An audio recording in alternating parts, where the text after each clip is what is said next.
So the very first word that I have taken is this. अब क्या होता है, जब भी मैं अपने बैच में अपने स्टूडेंट से बात करती हूँ, इस वर्ड के बहुत सारे डिस्टॉर्टेड उच्चारण, प्रोनाउंसिएशन मैं सुनती हूँ। यहाँ पर आपके सामने वर्ड लिखा है, कोई इसको इंस्टेड बोल लेता है, तो बहुत सारे लोग इसको इंस्टेड, इंस्टैड, इंस्टेड इस तरीके से बोलते हैं। सबसे पहले इसका अर्थ समझिए, के बजाय। जब भी हमें के बजाय, यानी कि चॉकलेट के बजाय खजूर खा लो, ईट डेट्स इंस्टेड ऑफ चॉकलेट्स, तो के बजाय के सेंस में हम लोग इंस्टेड को यूज करते हैं। उच्चारण पर ध्यान दिया आपने? नहीं दिया, इसलिए यहां पर इसे लिख करके भी लाए हैं। अब इसे इंस्टेड या इंस्टैड या इंस्टेड बोलना बंद करिए एंड इसको आज से ही, और अभी मेरे साथ बोलो, बोलो साथ में, इट इज इंस्टेड। लाइट ए का साउंड देना है आपको। हिंदी में जो आप वर्णमाला पढ़ते हैं अपनी, उसी में आपको क्या करना है, ए, राइट। वो जो ए होता है कि ए होता है, लाइट रखना है कि स्ट्रॉन्ग रखना है, वो समझने पर ध्यान दीजिए। ओ, औ, ऊ, ओ, जितने भी तुम्हारे वर्ड्स हैं सबके साउंड को पहचानो, ठीक है।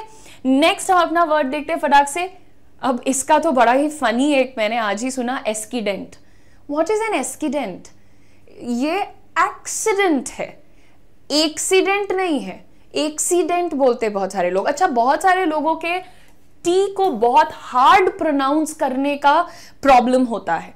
अब जैसे मैं बोल रही हूं एक्सीडेंट, ट का साउंड है, लेकिन बहुत सारे लोग कहते हैं एक्सीडेंट, ट। प्रॉपर हार्ड टी पे नहीं लैंड करना होता है। ज्यादातर जिन शब्दों के अंत में ट आता है उनको ट बोलिए, जेंटल रखिए। एक्सीडेंट बोलने की जरूरत नहीं है, ना ही डी पे बहुत जोर डालो, ना ही ट पे। एक्सीडेंट का अर्थ होता है दुर्घटना। इसको आप प्रोनाउंस कैसे करेंगे? अब जैसे मैं एक्सीडेंट बोल रही हूं, कई बार लोग एक्सीडेंट बोलते हैं ना, एक्ट नहीं करना है उसको, डेंटा नहीं करना है ना, एक्सीडेंट भी नहीं होता है वो। तो बिल्कुल बैलेंस्ड तरीके से यहां पर लिख दिया है आपके लिए। सिंपल करो, साथ में बोलो एक्सीडेंट। सब कुछ जेंटल है ना, साथ में बोलिए एक्सीडेंट। अब हिंदी में देखो, नव्या तुमने लिखा है तो पता है कैसे पढ़ने में आ रहा है, एक्सीडेंट। और बहुत बड़ी जनता है जो एक्सीडेंट बोलती है, but it is not accident, it is accident. Dent, light रखो, ठीक है। नेक्स्ट देखिए, इस वर्ड को तो बेचारे बच्चे प्रोनाउंस करने में क्या से क्या बना देते हैं। जब भी कोई चीज तुमको थोड़ी अटपटी लगती है, अजीब लगती है, स्ट्रेंज लगती है, तो वहां पर हम एक वर्ड यूज करते हैं, बड़ा वियर्ड है। अब इसी को प्रोनाउंस करते वक्त कई सारे स्टूडेंट्स वर्ड, वर्ड, पता नहीं क्या क्या बोलने लगते हैं, है ना। शायद वो कोशिश कर रहे होते हैं कि हम इसको अच्छा बोलें, लेकिन उस कोशिश में गलतियां होती हैं।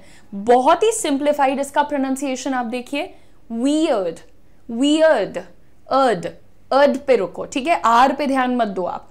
आपको क्या बोलना है, वियर्ड, वियर्ड, प्रॉपर वी और अड, वी और अड। ये तुम्हारा इंडियन एक्सेंट में भी यही प्रोनाउंसिएशन है, वियर्ड, ठीक है, वियर्ड। नेक्स्ट देखिए, ये डेवलप है बहुत सारे लोगों के लिए, बहुत सारे लोगों के लिए डेवलप है। डेवलप और डेवलप, ये दो चीजें, जब भी तुम किसी चीज के विकसित होने की बात करते हो, विकास की बात करते हो, राइट, कि हमारे देश को डेवलप करने की जरूरत है, हमारे माइंडसेट को डेवलप करने की जरूरत, डेवलप कुछ नहीं होता है। जो प्रोनाउंसिएशन है, ध्यान से देखिएगा, यहां पर आपको कहना है develop, D well up, develop. Proper पहले जब बोलोगे तो थोड़ा स्ट्रॉन्ग लगेगा सुनने में, पर वो धीरे धीरे डिवेलप से डेवलप बनता है, develop, develop, develop, develop, right. So अब आप डेवलप नहीं बोल रहे हो, आप डेवलप बोल रहे हो, डेवलप, ठीक है। ये एक गलती मैं भी काफी अरसे तक करती आई हूं, इसलिए समझा पाई। नेक्स्ट हमारा वर्ड है विश्वसनीय, जिसके ऊपर हम विश्वास कर सकते हैं, यकीन, भरोसा कर सकते हैं।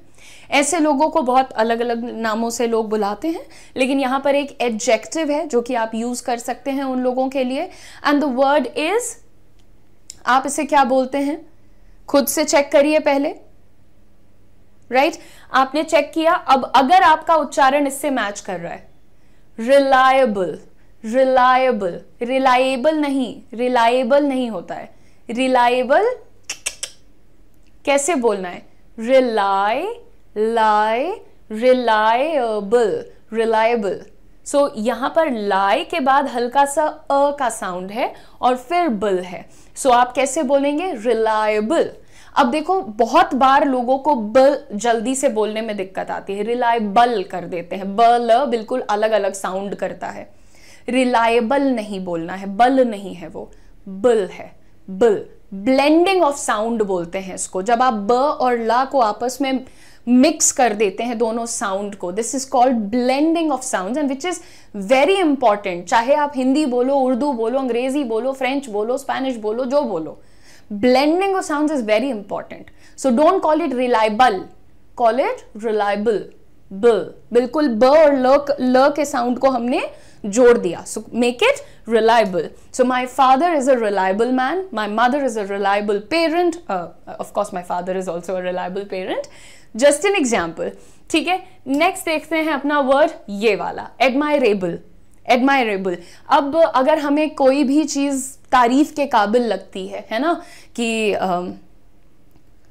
सरकार के द्वारा शिक्षा के दिशा में उठाए गए कदम प्रशंसनीय हैं, तारीफ के काबिल हैं, एडमायरेबल हैं. एडमायरेबल कुछ नहीं होता है.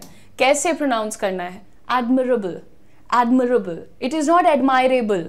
एडमायरेबल कुछ होता ही नहीं है. एडमायर वर्ब होता है ना, किसी को बहुत पसंद करना, किसी की बहुत प्रशंसा करना, उसे हम कह सकते हैं टू एडमायर, है ना.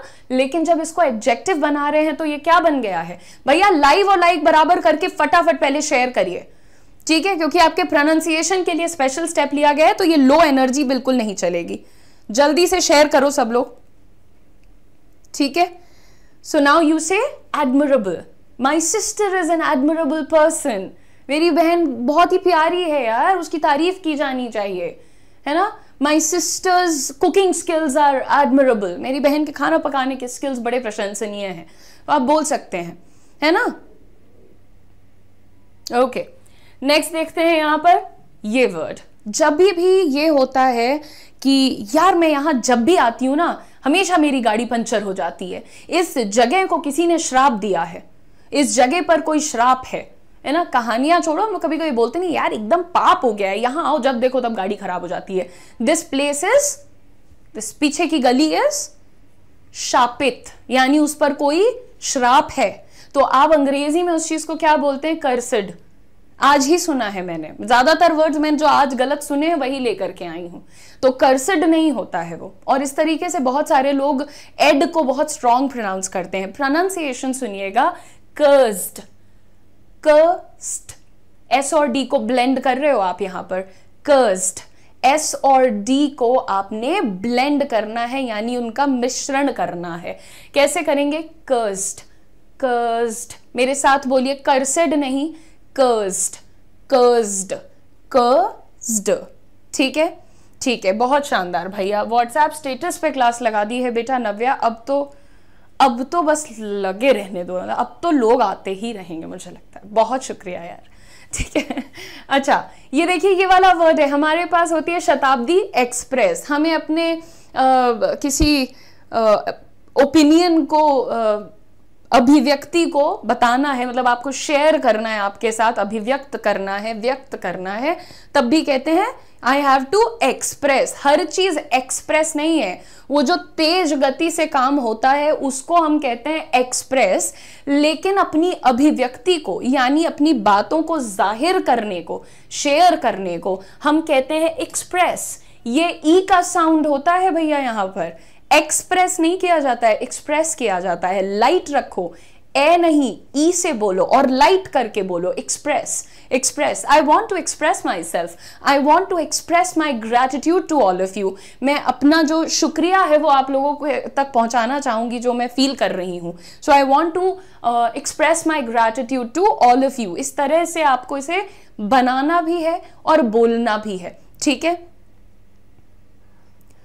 नहीं यार औसफ, अब तो अरसा बीत गया, तुम कहां से आज 100 साल बाद ये सवाल पूछने लग गए.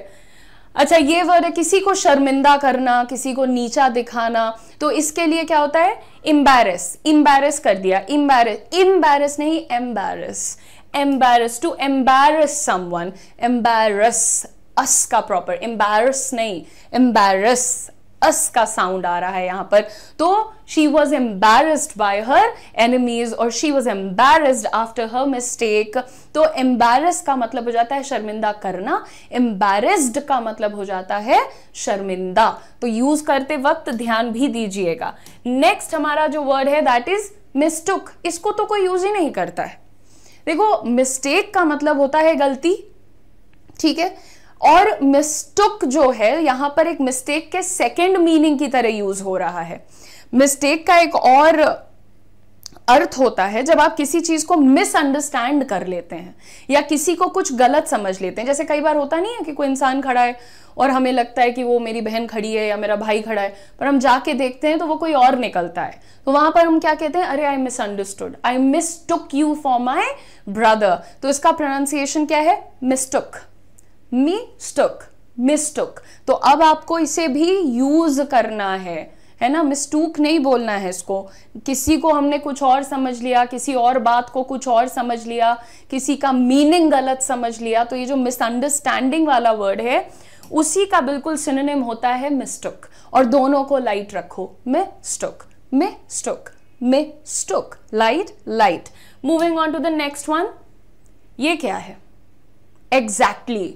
एग्जैक्टली मेरा यही कहने का मतलब था, दिस इज नॉट ठीक ठाक, एक्यूरेट, एग्जैक्टली। जब भी हमें ये कहना होता है कि हाँ बिल्कुल यही वाली बात हमें कहनी थी, एक्यूरेटली यही कहना था, तो हम कहते हैं एग्जैक्टली। एग्जैक्टली करने की जरूरत नहीं है, एग्जैक्टली होता है वो, exactly. So how do you say it, यहां पर जी का साउंड है, इग, इग, जैक्ट, जैक्ट, एग्जैक्टली। सो आप जितना क्लियर साउंड करेंगे, ट्रस्ट मी, उतने इंप्रेसिव साउंड करेंगे, उतने प्रभावशाली और शायद अथॉरिटी भी शब्दों से बहुत अच्छे से एक्सप्रेस हो पाती है फिर। तो यहां पर आप एग्जैक्टली कहना बंद करके अब एग्जैक्टली कहना शुरू करिए, पहली चीज तो।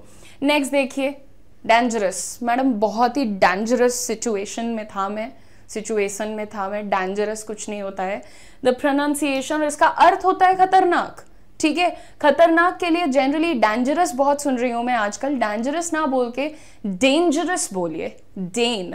Dane is the pronunciation everyone, right. तो कैसे बोलेंगे, डेंजरस, डेंजरस, डेंजरस। अस को बहुत जेंटल करने पे, अस एकदम साफ करो, ज पे ध्यान दो। अब बहुत सारे लोग जब साफ करने चलते हैं उच्चारण को तो डेंजरस की जगह बोल देते हैं dangerous, it is very dangerous. ये और खराब लगता है।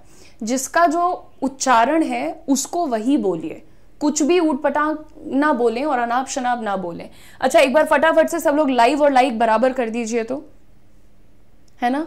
नहीं, माई मिस्टुक कुछ नहीं होता है भैया, नाउन के फॉर्म नहीं बदलते हैं, वर्ब के फॉर्म बदलते हैं। मिस्टेक के दो अर्थ होते हैं, पहला अर्थ होता है गलती, दूसरा अर्थ होता है गलत समझ लेना। तो जब गलत समझ लेना के सेंस में यूज करेंगे आरजू गुप्ता, तब वहां पर आप लिखिएगा कि आई मिस्टुक यू। माई मिस्टुक कुछ नहीं होता है। अरे भाई दिमाग तो लगाया करो। ऑल राइट, ये वाला देखिए, इंपॉर्टेंट है मैडम, बहुत इंपॉर्टेंट है, इंपॉर्टेंट है, पता नहीं क्या बना देते हैं महत्वपूर्ण को। सिंपल सी बात को बोलने में पूरा खिलवाड़ हो जाता है उच्चारण के साथ। आपको ध्यान देना, इसको इस तरीके से बोलना है, इम्पॉर्टेंट। अगेन साउंड ब्लेंडिंग है टिंट में, इम्पॉर्टेंट। ट और न देखो, टिंट, टिंट। शायद आप ऑनलाइन की वजह से इतना ध्यान नहीं दे पाएंगे, लेकिन मैं ट और न को मिक्स कर रही हूं। This is very important, right, important. ट और तुरंत न पे switch, this is very important, correct, important. ये ध्यान दो, लास्ट वाले पे ध्यान दो, इंपॉर्टेंट, क्योंकि ट और न के बीच में कोई वर्ड नहीं है, there is no other sound. Important जो बोलते हैं, इंपॉर्टेंट नहीं करना है, इंपॉर्टेंट। ट और न पे तुरंत स्विच है, कोई और उसमें आपको स्वर नहीं डालना है। नेक्स्ट देखिए, अरे पूरे टाइम एक गलती करते हैं बच्चे, ma'am I attend your class. Attend ये होता है और अटेंड ये होता है। बहुत सारे लोग इसको अटेम्प्ट भी बना देते हैं। प्लीज ऐसी गलतियां मत करिए, क्योंकि ये गलतियां नहीं है, ये दुर्घटनाएं बन जाती हैं एक अंग्रेजी फैकल्टी के लिए, ठीक है, तो प्लीज समझिए ये जो अटेन वर्ड होता है ना, ATTAIN, इसका अर्थ होता है हासिल करना। ठीक है, I attained peace after I met my mother, है ना, जब मैं अपनी माता जी से मिली तो मैंने क्या हासिल किया? सुकून, शांति। तो यहां पर अटेन का मतलब होता है हासिल करना, अचीव करना। स्पेलिंग पर ध्यान दो और उच्चारण देखो क्या रहेगा, अटेन्ड, अटेन्ड। ये वाला जो तुम्हारा वर्ड है इसमें ए नहीं ए लगता है, वो भी light, attend. I attend Udisha ma'am's classes every day, हिस्सा लेना, पार्टिसिपेट करना। आई अटेंड, अटेंड, ये अटेंड और ये अटेंड और ये अटेम्प्ट। अटेम्प्ट का मतलब होता है एफर्ट या फिर कोशिश। ठीक है, तो नेक्स्ट देखते हैं यहां पर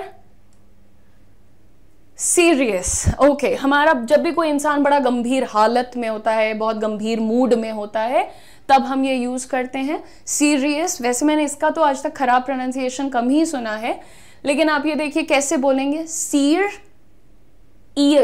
सीरियस, राइट, सीरियस, सीरियस भी लिख सकते हैं आप इसको, सीरियस, आई एम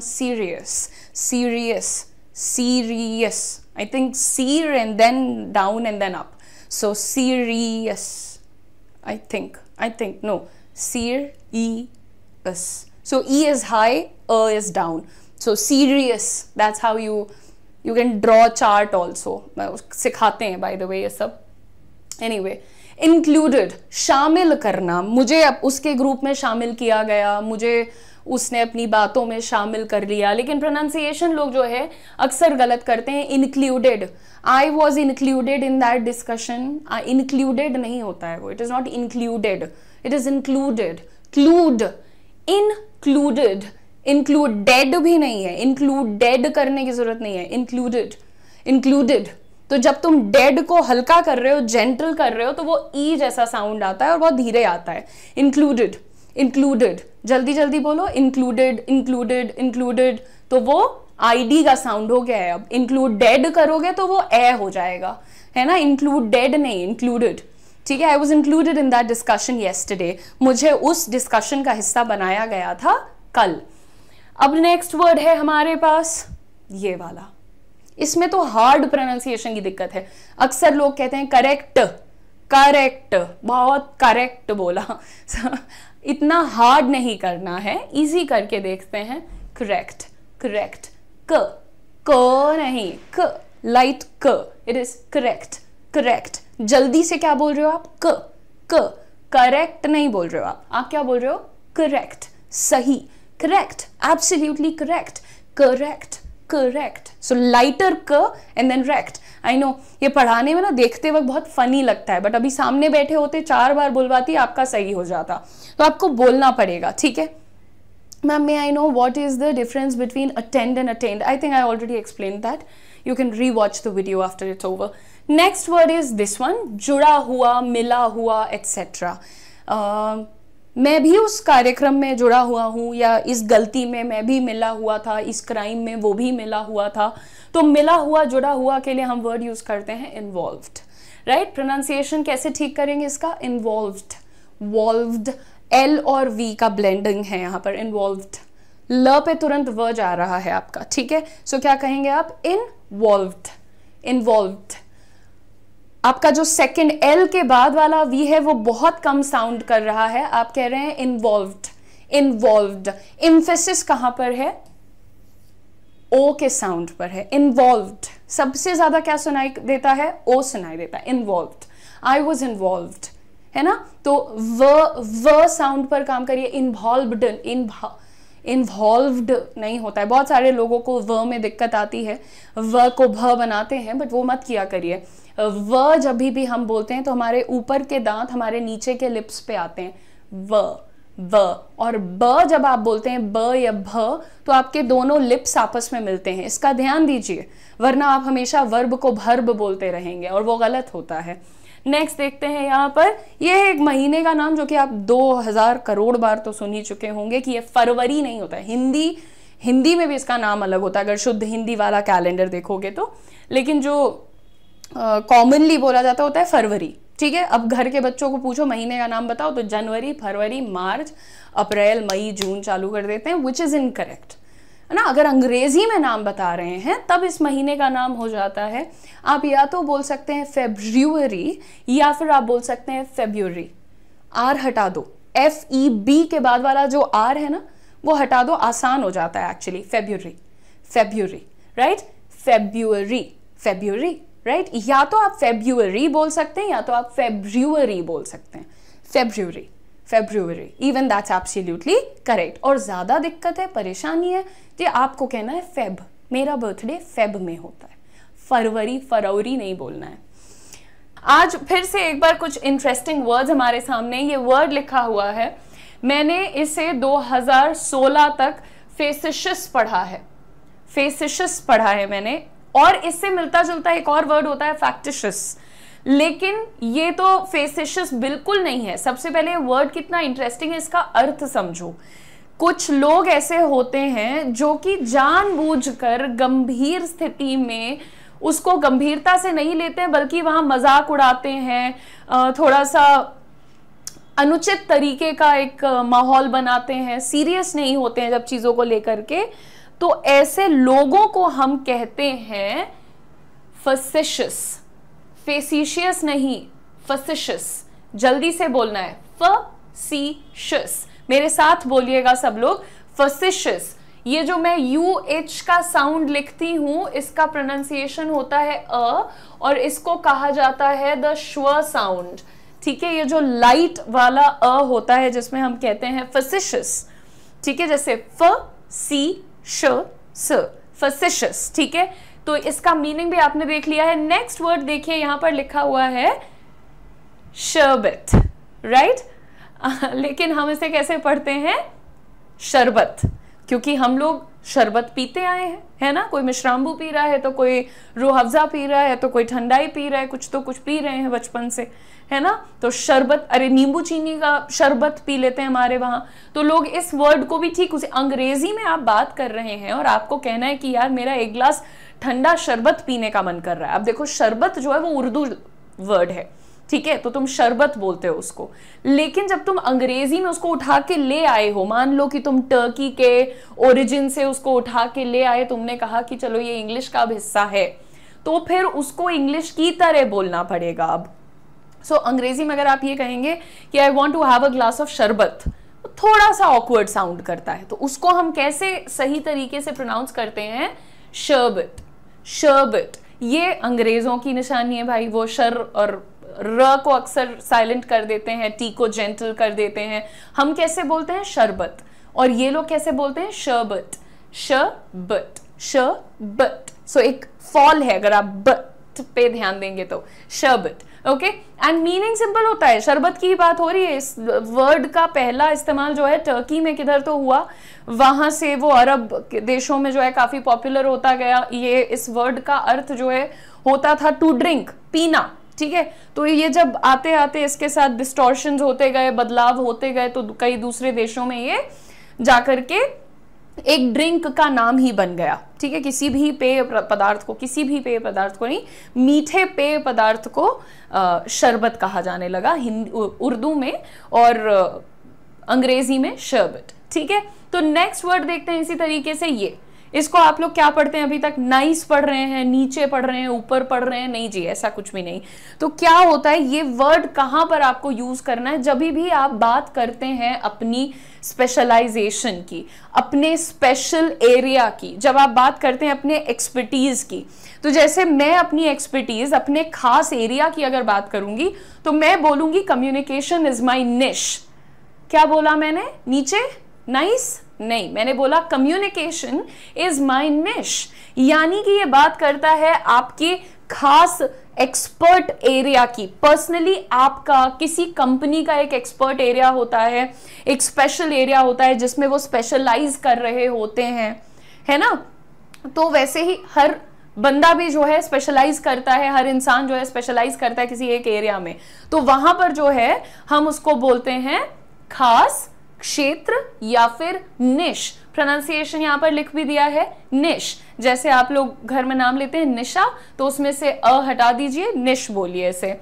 नेक्स्ट देखते हैं दिस वर्ड, रिस्पाइट बोलते हैं बहुत सारे लोग, काफी कंफ्यूजन भी इसमें रहता है, रिस्पाइट भी कम लोग दरअसल बोलते हैं।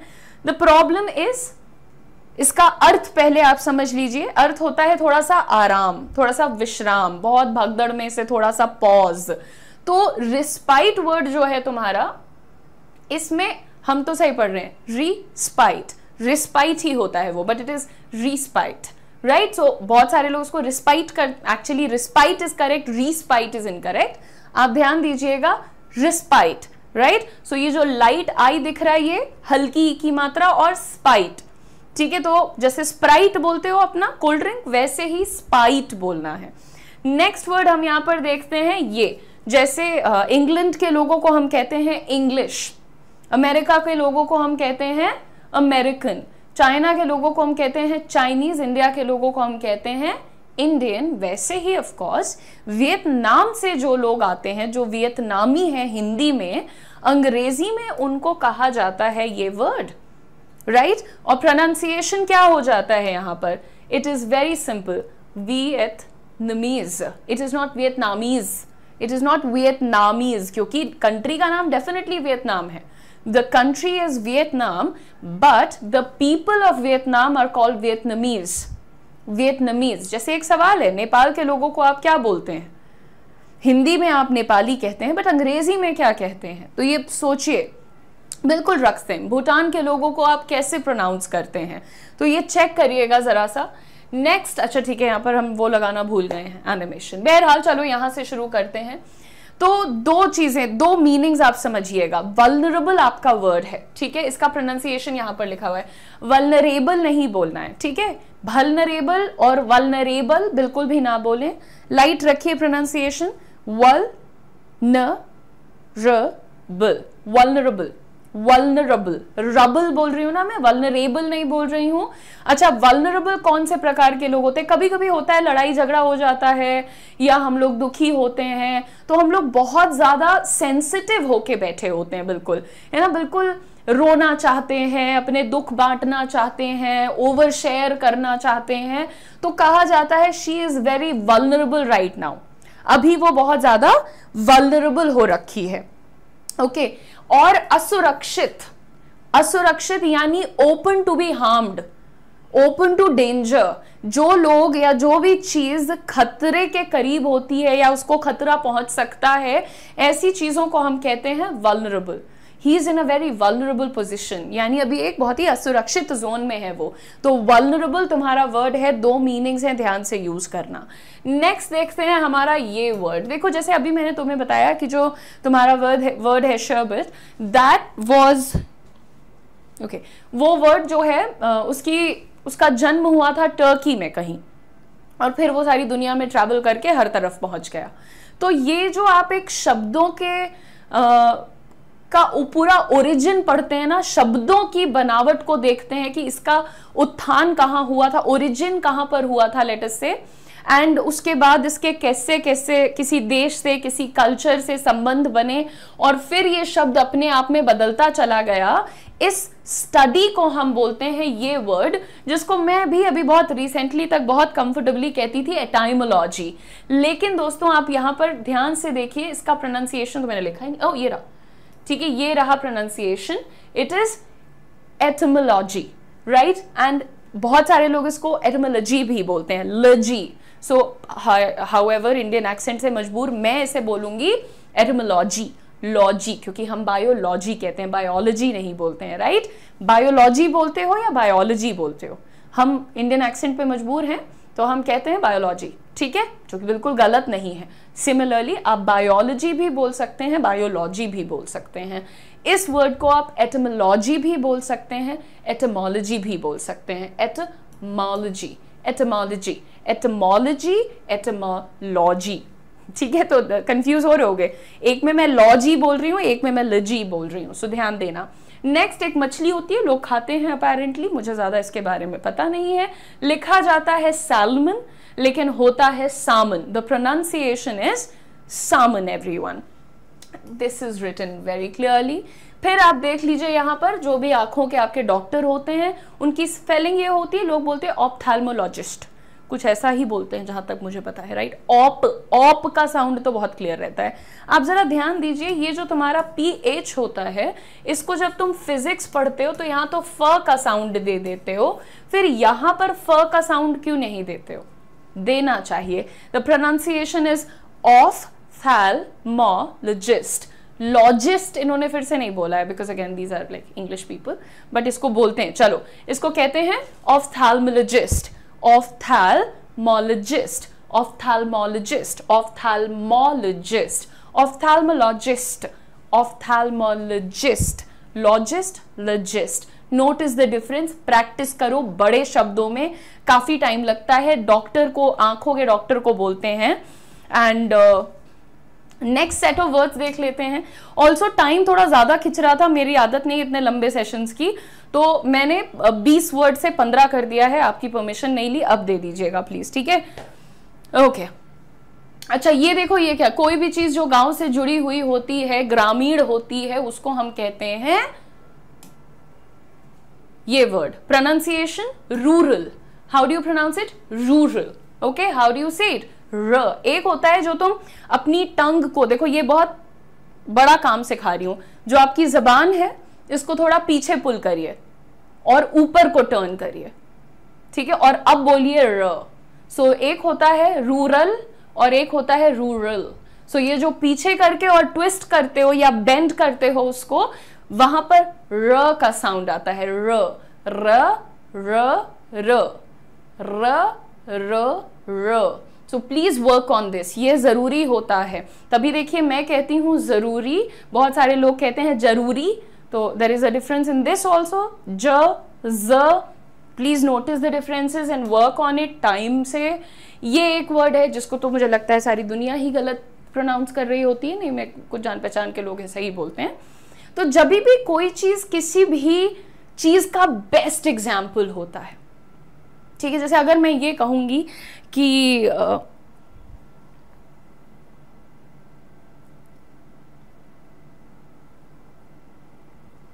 एग्जाम्पल नहीं याद आ रहा, चलो मान लो मैं ये कहती हूं कि उदिशा जो है वो हाजिर जवाबी की बिल्कुल बेस्ट मिसाल है। सॉरी, आई एम ओवरस्टेपिंग, लेकिन मान लीजिए आपको ये कहना है कि उदिशा हाजिर जवाबी की मिसाल है, बेस्ट उदाहरण है, तो अंग्रेजी में आपको बस इतना कहना है, उदिशा इज द एपिटमी ऑफ विट। विट, हाजिर जवाबी। एक और वर्ड होता है, dam dam, what is the word? नहीं याद आएगा, ठीक है? अभी था, दिमाग से रिलेटेड होता है, बिल्कुल जिसका दिमाग एकदम फटाक से चलता है। आप बताओ हिंदी में याद आ रहा हो तो। एनीवे, सो इसका प्रोनाउंसिएशन क्या है? Epitome, right? Epitome, don't say epitome, okay? Epitome, epitome, I'm sorry, even I said epitome, but it is apparently epitome. Epitome, epitome, very nice. Next देखते हैं ये, मैडम जी अपोस्ट्रोफी लगा दें वहां पे। अपोस्ट्रोफी ना लगाओ भैया। अपोस्ट्रोफी क्या होता है पता है? ये पंक्चुएशन मार्क होता है एक प्रकार का। पंक्चुएशन मार्क में तो बेटा question mark, full stop, comma, apostrophe सब आते हैं, उसी में से एक ये भी होता है। तो ये जो हवा में होता है, ये किस लिए यूज होता है? कभी पोजेशन यानी ओनरशिप दिखाने के लिए यूज होता है, और कभी किसी और कारणवश भी यूज हो जाता होगा। वैसे जहां तक मुझे पता है अभी वही याद आ रहा है। अच्छा, प्रोनाउंसिएशन देखिए, अपोस्ट्रोफी, अपोस्ट्रोफी नहीं है ये, apostrophe, apostrophe, pronounce rendezvous, it is rendezvous. बहुत सारे लोग इसको रॉन्डेवस बोलते हैं, लेकिन इट इज रॉन्डेवू। मैं वो देखती थी, सिमी ग्रेवाल का एक इंटरव्यू शो आता था, तो उसका नाम ही था रॉन्डेवू विद सिमी ग्रेवाल, ठीक है? तो इसलिए हमें आता है ये वाला। एनीवे, अपोस्ट्रोफी, अपोस्ट्रोफी, अपोस्ट्रोफी नहीं, अपोस्ट्रोफी, ट्रॉफी। यहाँ पे देखो कितना क्लियर लिख दिया है, तुम भी बोलो, साफ करके बोलो बिल्कुल। नेक्स्ट देखिए, बादाम को अंग्रेजी में हम कहते हैं ऑलमंड, एलमंड, पता नहीं कौन कौन सा, लेकिन आपका प्रोनाउंसिएशन में एल जो है साइलेंट है। The correct pronunciation is almond, almond. How do you say it? Almond. Next देखिए, जो आपके द्वीपों का समूह होता है, ग्रुप ऑफ आइलैंड्स, उसको क्या बोलते हैं पता नहीं, बहुत ही भद्दे मैंने प्रोनाउंसिएशन सुने हैं इसके। द्वीप समूह को प्रोनाउंस करना है आपको आर्किपेलागो, आर्किपेलागो। अब अगर आप क की जगह हल्की सी ई की मात्रा लगाना चाहते हैं, बेझिझक लगाइए, आर्किपेलागो, आर्किपेलागो, आर्किपेलागो। क पे भी रुक सकते हैं, की पे भी रुक सकते हैं, आर्किपेलागो, आर्किपेलागो, आर्किपेलागो। आर्ची पार्ची ना बोलिएगा, है ना। क्या मैडम सही है या मैम, या फिर देखो मैं नहीं करूंगी रिप्लाई, ये मत करो, मैंने देखा नहीं तुम्हारा क्वेश्चन, एक ही सवाल बार बार मत पूछा करो, मैंने देखा ही नहीं है ऑनेस्टली स्पीकिंग। तो देखती हूँ तो मैं रिप्लाई कर देती हूँ, पर मेरे को पसंद नहीं है। ये जो आर्किपेलागो हिंदी में लिखा है नव्या आपने, इसी से शुरुआत होती है गलत की। आप अंग्रेजी पढ़ रहे हैं, आप उसको हिंदी में लिखेंगी, भाई हिंदी और अंग्रेजी के अलग साउंड्स भी कई बार होते हैं। बहुत सी ऐसी चीजें हैं जो अंग्रेजी में है ही नहीं और हिंदी के अंदर सब कुछ है, और सेम गोज फॉर दैट, भाई अंग्रेजी में भी बहुत कुछ है, हिंदी में नहीं है, तो इसीलिए मिक्स मत करो। मैंने यहां पर क्लियर लिखा है आर्किपेलागो, ठीक है। Anyway, so thank you very much. देखो कैरमल तुम जानते हो क्या होता है, जैसे तुम अलग अलग फ्लेवर्स की चीजें खाते हो ना, तुम वेनिला आइसक्रीम खाते हो, एक तो बहुत सारे लोग वनीला बोलते हैं, वनीला फ्लेवर है, राइट, तो it is vanilla, vanilla, right, तो वेनिला फ्लेवर नंबर 1। वैसे ही आपके पास होता है कैरेमल, कैरेमल नहीं होता है, दैट इज कैरमल, कैरमल। तो आपके सामने लिखा हुआ है, और बिल्कुल देखो हिंदी इंग्लिश के मिक्स से लिखा है ताकि तुम खुद से बोल करके प्रैक्टिस कर पाओ। नेक्स्ट वर्ड है हमारे सामने, इसको एंटरप्रेन्योर तो बहुत सारे लोग बोलते हैं, बट अब ये काफी कॉमन हो चुका है। तो कोई भी ऐसा बंदा जो अपना काम, अपना कोई भी इनिशिएटिव शुरू करता है, काम में लगता है, अपने आइडिया को बढ़ाने में लगता है, उस बंदे को हम कहते हैं एंटरप्रेन्योर। क्या कहते हैं? Entrepreneur, right. न्योर की जगह आप एंटरप्रेन्योर भी बोल सकते हैं, प्रनर, लेकिन इंडियन एक्सेंट में न्योर को भी हम जगह देते हैं। सो एंटरप्रेन्योर या फिर entrepreneur, could be either. Next देखते हैं लाइब्रेरी, लाइब्रेरी नहीं होता है, इट इज लाइब्रेरी, ब्ररी। इनफैक्ट ये जो लिखा हुआ है इसको ठीक से लिख लो, BRUHREE, लाइब्रेरी, लाइब्रेरी, लाइब्रेरी नहीं बोल करके लाइब्रेरी, पुस्तकालय जहां पर आपकी किताबें रखी होती हैं सारी, उस जगह को कहते हैं लाइब्रेरी। नेक्स्ट है थर्मोमीटर, है ना, जिसे आप बुखार चेक करते हैं, उस डिवाइस का नाम क्या होता है? Thermometer. Instead of that thermometer, right. क्या लिखा हुआ है? मॉम तो सब लोग बोल लेते हो, राइट, थर्मोमीटर। थर्मोमीटर नहीं बोलना है, थर्मोमीटर, थर्मोमीटर, थर्मोमीटर, थर्मोमीटर, ठीक है। तो जिससे आप अपना बुखार चेक करते हैं, लोगों का बुखार चेक करते हैं, उसको बोलते हैं थर्मोमीटर। अच्छा, अभी तक भैया लाइव और लाइक बराबर नहीं हुआ है, फटाफट से एक बार शेयर भी कर दीजिए और जल्दी से एक बार वीडियो को लाइक भी कर दीजिएगा। नेक्स्ट, आप सब लोग जानते हैं इसका अर्थ, और इस वर्ड का प्रोनाउंसिएशन आपने कॉमनली सुना हुआ है nuclear, right, which is absolutely correct. अगर आप न्यूक्लियर बोल रहे हैं, परफेक्टली गुड, लेकिन इसी का जो आप नेटिव स्पीकर्स होते हैं अंग्रेजी के, वो कहते हैं nuclear, right, and that sounds a little better to me personally. लेकिन अगर आप बोलना चाहते हैं न्यूक्लियर, तो सबसे पहले वो करेक्ट है, उसको गलत मत समझिएगा। दूसरी चीज, आप इसको न्यूक्लियर भी बोल सकते हैं, न्यूक्लियर मत बोलना बस, ठीक है। न्यूक्लियर कुछ नहीं होता है, या तो न्यूक्लियर बोलिएगा या तो न्यूक्लियर बोलिएगा, न्यूक्लियर। देखो लिख दिया है यहाँ पर ताकि तुम समझ पाओ। नेक्स्ट है, देखो ये इसके तो दो वर्ड्स होते हैं, एक होता है CLOTH। बेटा, जो थान में फैब्रिक आप खरीदते हैं और उससे सिलाते हैं जा करके, थान के कपड़े को हम कहते हैं क्लॉथ। जैसे कि this dress is made of cotton cloth, cotton के कपड़े का बना है ये ड्रेस। तो कपड़ा जो हम रनिंग फैब्रिक होता है, यानी थान का कपड़ा होता है, उसको हम कहते हैं क्लॉथ। लेकिन जो सिले हुए कपड़े होते हैं उन्हें हम कहते हैं क्लोथ्स, क्लोथ्स, राइट, ओके। ये रहा आपका, जो सिले हुए कपड़े हैं उन्हें आप कहते हैं clothes. Your clothes are beautiful. Next देखते हैं, ये देखिए, ये आर्मी की एक रैंक होती है। स्पेलिंग देख करके लोग इसके प्रोनाउंसिएशन में कंफ्यूज हो जाते हैं, कोई इसको बोलता है कॉलोनल, तो कोई कुछ बोलता है, लेकिन आपको मालूम है कि आर्मी की रैंक होती है कर्नल, कर्नल, कर्नल, कॉलोनल नहीं बोलने की जरूरत है। नेक्स्ट देखिए, ये मैंने आपको कल भी सिखाया था, अनफॉर्चुनेटली रिपीट हो गया है। बादाम, जो कि एक ड्राई फ्रूट होता है, उसे हम अंग्रेजी में कहते हैं almond. Don't call it almond, almond etcetera, call it almond, L silent है। नेक्स्ट है हमारे सामने पंक्ति को अंग्रेजी में हम कहते हैं क्यू। इसकी स्पेलिंग ध्यान से देखो। कई बार पहले तो ये होता था, मैं ये लिख के सर्च किया करती हूँ, छोटी थी ऑफ कोर्स, तब मुझे लगता था कि क्यू की स्पेलिंग ये होनी चाहिए, लेकिन इट इज QUEUE, ठीक है। सो क्यू इज द प्रोनाउंसिएशन। पंक्ति को अंग्रेजी में कहते हैं Q. I am standing in a Q, मैं एक पंक्ति में खड़ी हूं। सो यहाँ पर आपका वर्ड है क्यू, उसका प्रोनाउंसिएशन भी क्लियर है। नेक्स्ट देखते हैं, अभी मैंने आपसे कहा प्रोनाउंसिएशन, बहुत सारे लोग कहते हैं pronunciation, which is incorrect. It is not pronunciation or pronunciation. The pronunciation of the word is pronunciation. अब यहाँ पर स्पेलिंग देखो भाई, NUN को तुम नाउन तो नहीं पढ़ते हो ना, NOUN को तुम नाउन पढ़ते हो, तो ये जो उच्चारण की अंग्रेजी हो जाती है, दैट इज प्रोनाउंसिएशन। नेक्स्ट देखते हैं, ये फोटोग्राफी। मुझे फोटोग्राफी का शौक है, बट वो फोटोग्राफी नहीं है, फोटोग्राफी है। Photography, photography, how do you say it? Photography. मैंने एक बार कुछ तो बहुत मेजर किया था इस केस में। देखो, हाँ, फोटोग्राफ होता है, फोटोग्राफ, जो एक फोटो खींचते हो ना तुम लोग, उसको क्या बोलते हो? फोटोग्राफ। लेकिन जब उसमें ग्राफी लगता है, जो आपकी स्ट्रीम का नाम है, यानी उस एरिया को हम कहते हैं फोटोग्राफी, तो मैंने क्या कहा था, प्लीज मेरी फोटोग्राफ खींच दो। कुछ वो जल्दी जल्दी में हुआ था, but this is a joke, काफी दिनों तक मेरी टांग खींची गई थी इस वजह से।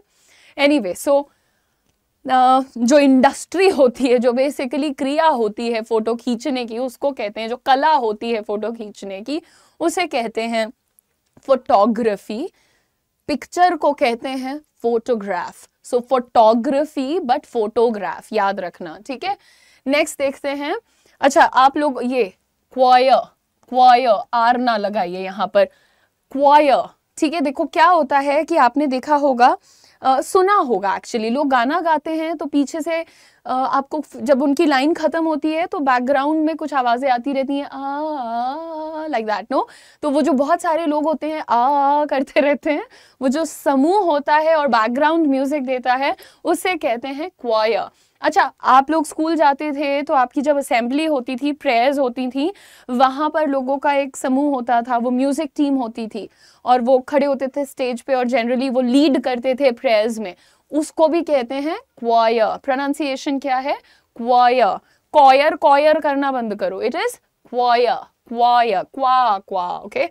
नेक्स्ट देखते हैं, अगर ये एक दिन का नाम है, हिंदी में कहते हैं बुधवार, अंग्रेजी में कहते हैं वेडनेसडे। वेडनेसडे किसी भी भाषा में नहीं कहते हैं, the pronunciation is Wednesday. And the next word that we have is, again repeated, clothes. ये मैं आपको पढ़ा चुकी हूं। Then we have this. देखो क्या होता है, जब आप बस में जाते हो या आप ट्रेन में जाते हो, तो आप ध्यान देते हो ना, यहाँ पर सीटें होती हैं, यहाँ पर सीटें होती हैं, ये बीच का एरिया खाली होता है। तो ये जो बीच का एरिया होता है, इसका प्रोनाउंसिएशन आइजल नहीं है, the pronunciation is aisle, aisle, aisle, aisle, right. So इसको जब जल्दी से बोलते तो कैसा सुनाई देता है? Oil, aisle, oil. साथ में बोल करके देखा करिए।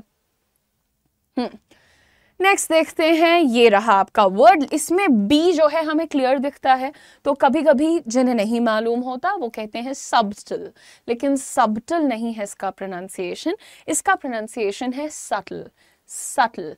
सटल का मतलब क्या होता है? Smooth, easy. इसको यूज कर सकते हैं आप इन्हीं दो केसेस में, स्मूथ एंड इजी के केस में। कोई भी ऐसी चीज जो बहुत ज्यादा विजिबल नहीं हो, बहुत ज्यादा अग्रेसिवली नोटिसेबल नहीं होती, जो उसे हम कहते हैं सटल, ठीक है। नहीं यार रुद्र, मैं बात करती हूँ ना स्टूडेंट से क्लास में, तो मुझे सुनाई देता है कि बच्चा क्या बोल रहा है। मैंने कितनी बार बताया, देखो ये मैं सोच भी नहीं सकती थी कि कोई इसके उच्चारण को कैसे खराब कर सकता है। आजकल इंस्टाग्राम पे एक मैम वायरल हो रही हैं, वो पढ़ाती अच्छा है, मतलब मैंने पहली बार देखा है उन्हें, उसके पहले कहीं नहीं देखा था। तो वो स्पोकन इंग्लिश ही सिखा रही हैं, लेकिन उनके एक वीडियो में वो, यार अनफॉर्चुनेटली लोग बड़े ना निर्दयी होते हैं, पीपल आर वेरी मर्सीलेस, और वो वायरल करते हैं फॉर रॉन्ग रीजन। देखो एक टीचर है और वाकई सिर्फ पढ़ा रही हैं वो, ठीक है, हो सकता है उनका उच्चारण गलत हो, लेकिन वो पढ़ा तो रही है ना, तो पढ़ाना तो बिल्कुल मजाक के योग्य नहीं है, राइट। तो उन्होंने बिकॉज की जगह बिकाउज बोला, बिकाउज, और उसके पीछे उनका इतना ज्यादा मजाक बना दिया है, एंड आई फील बैड। अगर कोई अच्छा काम करता है तो तुम उसका मजाक उड़ाते हो, है ना, या तुम उसको वायरल नहीं करोगे, तो वो चीज मुझे चुभती है। मुझे लगता है कि यार लोग जो अच्छा काम कर रहे हैं, कम से कम उनका इन चीजों से कभी भी पाला ना पड़े, है ना। सो बिकॉज नहीं होता है, बिकॉज होता है, इस पर ध्यान देना। अच्छा ये देखिए, जो हम कहते नहीं यार ये तुम अपना डिश तुमने कैसे बनाया, हमको भी बताओ, इसको कैसे बनाया, पूरा प्रोसेस बताओ। वो तो जो खाने का पूरा प्रोसेस होता है, कोई भी डिश का जो प्रोसेस है, उसे हम बोलते हैं recipe. The pronunciation is recipe, recipe नहीं, recipe, recipe, right everyone, easily written here. कई सारे वर्ड सीखते हुए आ रहे हैं, प्रोनाउंसिएशन पर हमारा ज्यादा जोर है इस बार, क्योंकि मुझे ऐसा लगता है कि जब एक बिगिनर बोलने की कोशिश शुरू करता है ना, तो उसमें जितना जरूरी होता है एक वाक्य, एक फ्रेज को समझना और लर्न करना, उतना ही जरूरी होता है कि हम उसे साफ और क्लैरिटी के साथ बोलें। प्लीज जल्दी से एक बार सेशन को शेयर करके वीडियो को लाइक भी कर दीजिएगा। मूविंग ऑन एवरीवन, सबसे पहला वर्ड, आज मैं थोड़े से ऐसे वर्ड लाई हूं यार जो हम हिंदी बोलते वक्त बड़ा कॉमनली यूज करते हैं। जैसे आपने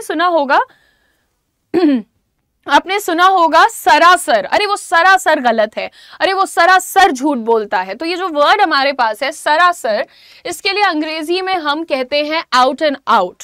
he is out and out lying, he is out and out wrong. तो जब भी हमें सरासर बोलना है तो उसकी जगह हम क्या कहेंगे, out and out. Out and out, आप इसका प्रोनाउंसिएशन देखिए। जब भी आप किसी शब्द को बहुत हार्ड प्रोनाउंस करते हैं, जैसे कि आउट एंड आउट, अगर आप बोलेंगे तो मजा नहीं आएगा। Out and out, out and out, and करने की जरूरत नहीं है, और आउट ट नहीं करना है, च करना है, ट। तो आप अपनी जीभ को सेंटर ऑफ द पैलेट यानी तालू के सेंटर में ना लगा करके सामने वाले ऊपर वाले दांत के जस्ट पीछे रखिए और कहिए आउट एंड आउट। जेंटल करो, सॉफ्ट टी का प्रोनाउंसिएशन दो।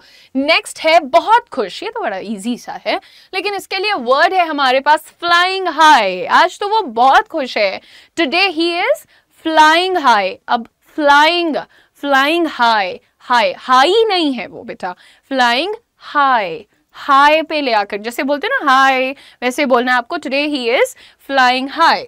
नेक्स्ट देखते हैं हमारा हिंदी वर्ड और इंग्लिश वर्ड दोनों, अपने मन की करता है। ही always follows his own ways, वो हमेशा अपने मन की करता है, ओन वेज। उसको अपने मन की करनी होती है या वो अपने मन का मालिक है, तो कहते हैं he has his own ways, अपने ढंग की, अपने तरह की, अपने स्टाइल की करता है, ठीक है, राइट। तो ये जो आपका वर्ड होता है सरासर ना, ये जनरली नेगेटिव कॉन्टेक्स्ट में यूज करते हैं।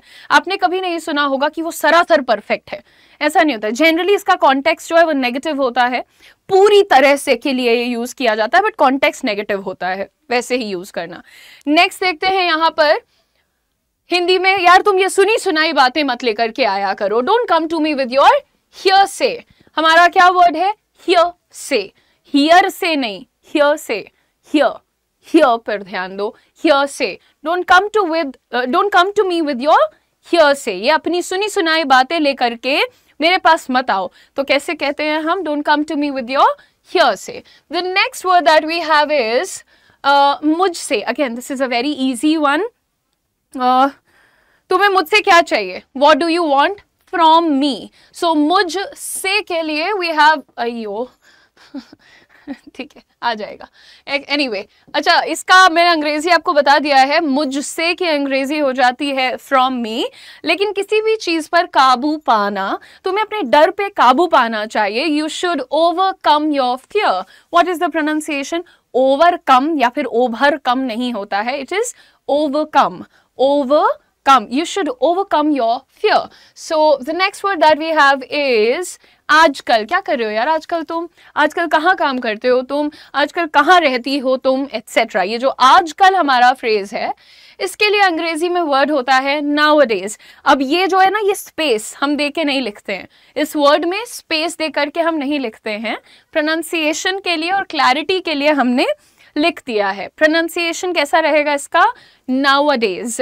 nowadays, लेकिन जब जोड़ के बोलोगे तो कैसा साउंड करेगा? nowadays. nowadays. ठीक है. नेक्स्ट देखते हैं, लगन से काम करो. लगन से कोई भी जिम्मेदारी को पूरा करो. व्हाट इज लगन? ये यूपी में लगन का मतलब होता है वो टाइम पीरियड जब शादियां हो रही होती हैं. लगन चल रही है लेकिन उसकी बात नहीं कर रहे हैं. लगन की बात हम जो कर रहे हैं, इससे पहले कि मैं गिर जाऊं, मैं आपको बताना चाहती हूं कि लगन के लिए हमारे पास वर्ड होता है ये. अब इसको आप सिंपल देखोगे तो आप बोलोगे परसिवरेंस. परसिवरेंस, परसिवरेंस बोलते हैं ना, लेकिन इसका प्रोनाउंसिएशन इज परसिवियरेंस. परसिवियरेंस. और जब इसको कहते हैं ना कि मन लगाओ, है ना, you need to persevere. Persevere pronunciation है और परसिवियरेंस. तुम्हारे अंदर परसिवियरेंस होना चाहिए. तुम्हारे अंदर परसिवियरेंस होना चाहिए, यानी you need to have some perseverance, है ना. ओके. सो परसिवियरेंस बोल करके देख लेना, परसिवियरेंस मत बोलना. ऐसा लग रहा है, या फिर ऐसा लगता है, या फिर ऐसा लग रहा था. लगना के लिए in English we have a word seem. Right, in English we have a word seem. ऐसा लग रहा था तो इसका पास्ट फॉर्म लग जाएगा इट सीम्ड टू मी. ऐसा लगता है, इट सीम्स टू मी. ऐसा लगता है और ऐसा लगता था, it seemed to me, it seems to me. So the phrase here is it seemed like. मुझे लगता है, इट सीम्ड टू, सॉरी, मुझे लगता था, इट सीम्ड टू मी. और ऐसा लग रहा है, मतलब किसी चीज के साथ आप तुलना कर रहे हैं, इट सीम्ड लाइक. ऐसा लग रहा था या ऐसा लगता था कि वो एक दानव है. It seemed like he is a monster. Right, लगता था. So it seemed like he is a monster, and that's how you use your phrase. Moving on, we have the next one, which is दृढ़ निश्चय. देखो, आपका जो word है लगन, ये होता है जब आप किसी चीज में गिव अप नहीं करना चाहते हो. You refuse to give up, कि यार मैं हार नहीं मानूंगा, मैं सरेंडर नहीं करूंगा. तो यू हैव परसिवियरेंस. लेकिन जब आपको पर्पस होता है आपके पास कि यार मेरे को इस महीने 10 लाख रुपए इकट्ठे करने ही करने हैं, और यही तुम्हारा पर्पस है जिसकी वजह से तुम बस लगे हुए हो. तुमको पर्पस जब ज्यादा इंपॉर्टेंट होता है तब तुम कहते हो कि मैं बहुत दृढ़ निश्चय हूं इस चीज को लेकर के. वहां पर तुम्हारा वर्ड आता है ये. प्रोनाउंसिएशन क्या है? डिटर्मिनेशन. डिटर्मिनेशन. डिटर्मिनेशन नहीं, determination. Determination. Determination. That's how you break it and you learn it. And the last few words that we have, प्रेरित करना. किसी को भी जब आप प्रेरित करना चाहते हैं तो आपके पास वर्ड होता है इंस्पायर. मैं अपनी माता जी से प्रेरित हूं. I am inspired by my mother. So next word है इसी तरीके से साफ सुथरा. साफ सुथरा के लिए क्या बोलेंगे? अरे ये घर तो बहुत ही साफ सुथरा लग रहा है. This house looks very neat and tidy. Neat and tidy. Use these ones. No, ये बहुत कॉमन है. देखो, तुम जनरल बेसिस पे ये वर्ड्स अपना साफ सुथरा हो जाए, सरासर हो जाए, एटसेट्रा, ये काफी कॉमनली यूज करते हो बेटा. तो अब उन्हें रिप्लेस करो या साइड बाय साइड यूज करो. मान लो तुमने हिंदी में बोला कितना साफ सुथरा है, तुरंत वहां पर साथ में रिवाइज कर लो, this is so neat and tidy. ठीक है, neat and tidy. Okay, next देखते हैं गाइस, किसी चीज से परेशान होना. किसी भी चीज से जब आप बिल्कुल थक जाते हो, हार जाते हो, तो वहां पर आप कहते हो I am sick and tired of this attitude. है ना, कभी कभी लोगों के रवैये से, रवैया जिसको बोलते हो, सुना होगा यार ये इसका रवैया बड़ा खराब है, इसके इस रवैये से मैं परेशान हूं. तो पहली चीज रवैया के लिए हम कहते हैं एटीट्यूड.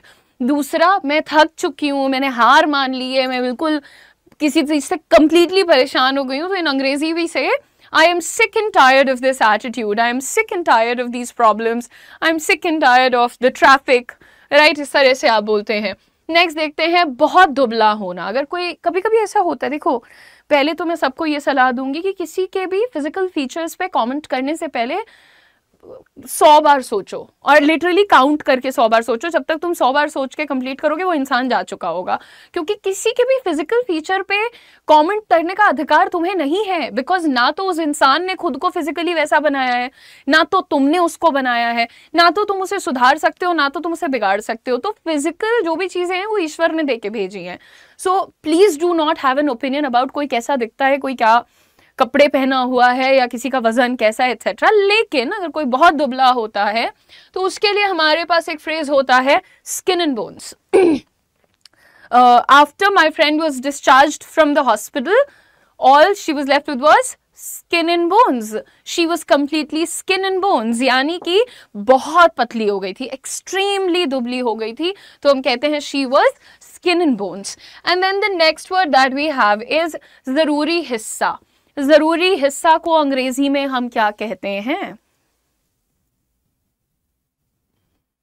हाँ जी, कुछ लोग यहाँ पर रिवाइज करते हैं, कमेंट सेक्शन में बिल्कुल क्लियरली बातों को एज इट इज लिखते हैं, बट मेरा ये मानना है कि आप अपनी नोटबुक में लिखिए, ठीक है? तो दैट्स वो आपके लिए बेहतर होगा। चलिए, जरूरी हिस्सा या फिर किसी चीज का ऐसा पार्ट जिसको तुम हटा नहीं सकते हो, यानी मतलब अगर तुम अपनी लाइफ में देखो तो हार और जीत जो है वो लगा रहता है ना। तो हम कहते हैं कि losses are a part of the parcel, यानी कि जो भी तुम्हारी जिंदगी है या जो कुछ भी तुम कर रहे हो उसका एक हिस्सा है वो भी, है ना। अब अगर तुम नौकरी कर रहे हो तो कभी कभी दिन आते हैं जब तुम बहुत खुश होते हो, कभी कभी दिन आते हैं तुम दुखी होते हो, तो तुम कहते हो ups and downs are a part of the parcel. तो क्या कह रहे हैं आप यहाँ पर कि ये जो मेरा पार्सल है नौकरी वाला, इसका हिस्सा है अप्स एंड डाउन्स, तो उसमें परेशान नहीं होना चाहिए, ठीक है। तो जब भी तुम्हें लगता है कि कोई चीज के साथ एक दूसरी चीज आएगी ही आएगी, तो उसको तुम कहते हो पार्ट ऑफ द पार्सल या part of parcel. Next phrase देखते हैं, चहल पहल। यहाँ कितनी चहल पहल है। This place has so much of hustle and Bansal. This place has so much of hustle and बसल। अब प्रोनाउंसिएशन क्या है? हस्टल लिखा है, पर हम बोल कैसे रहे हैं? हसल। हसल यहाँ पे टी साइलेंट है और बसल में तुम्हारा टी साइलेंट है, and then this becomes hustle and bustle.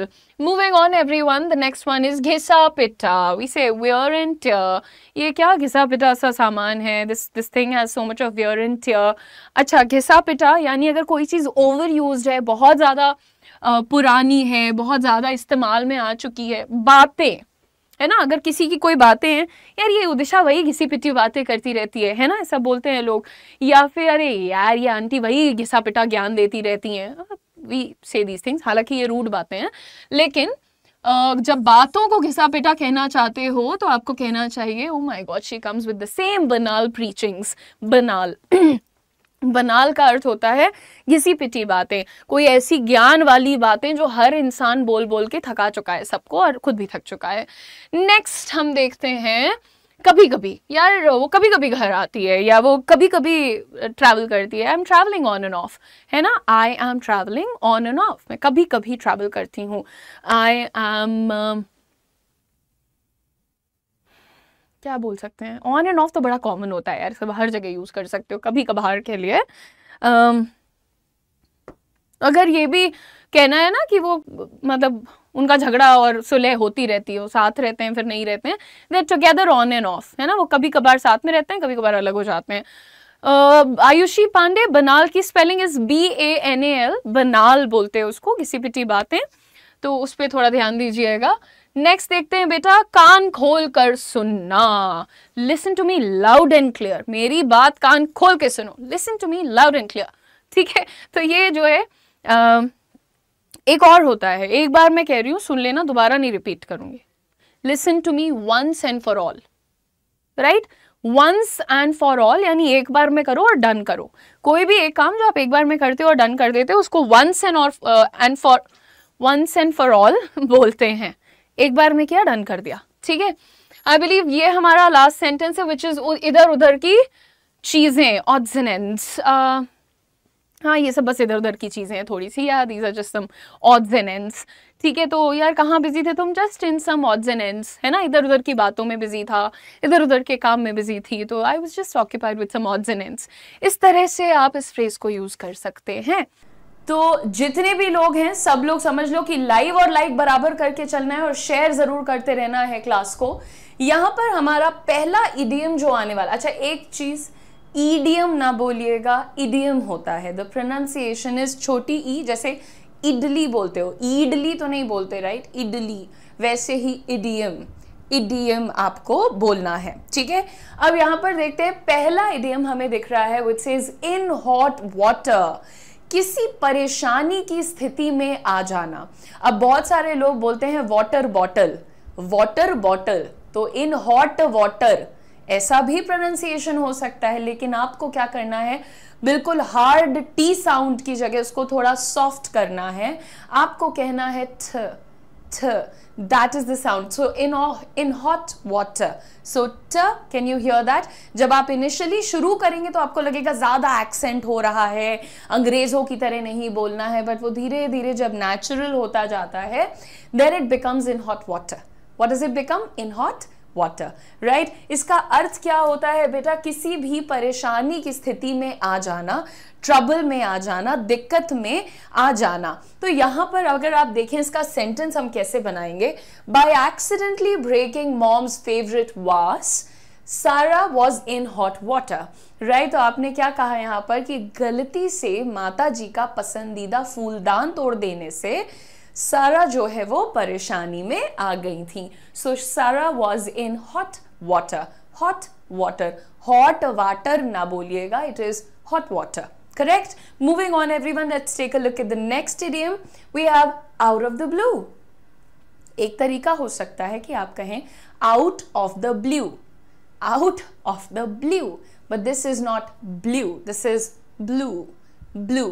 और out of को जब आप मिलाते हैं तो वो कैसा साउंड करता है, out of, out of, out of, out of the blue, right? This is very out of the blue. This is so out of the blue. बिल्कुल अचानक से, बिना ही, बहुत ही अनएक्सपेक्टेड तरीके से कोई चीज जब हो जाती है तो हम उसे कहते हैं out of the blue, right? I saw her out of the blue. मैंने उसको बिल्कुल अचानक से देखा, मुझे उम्मीद नहीं थी कि वो वहां होगी, but I saw her out of the blue. Out of the blue, my mother started scolding me. बिल्कुल अनएक्सपेक्टेडली, अचानक से मेरी माताजी ने मुझे डांटना शुरू कर दिया। So out of the blue, आपका प्रोनाउंसिएशन क्या है, out of, out of the blue, out of.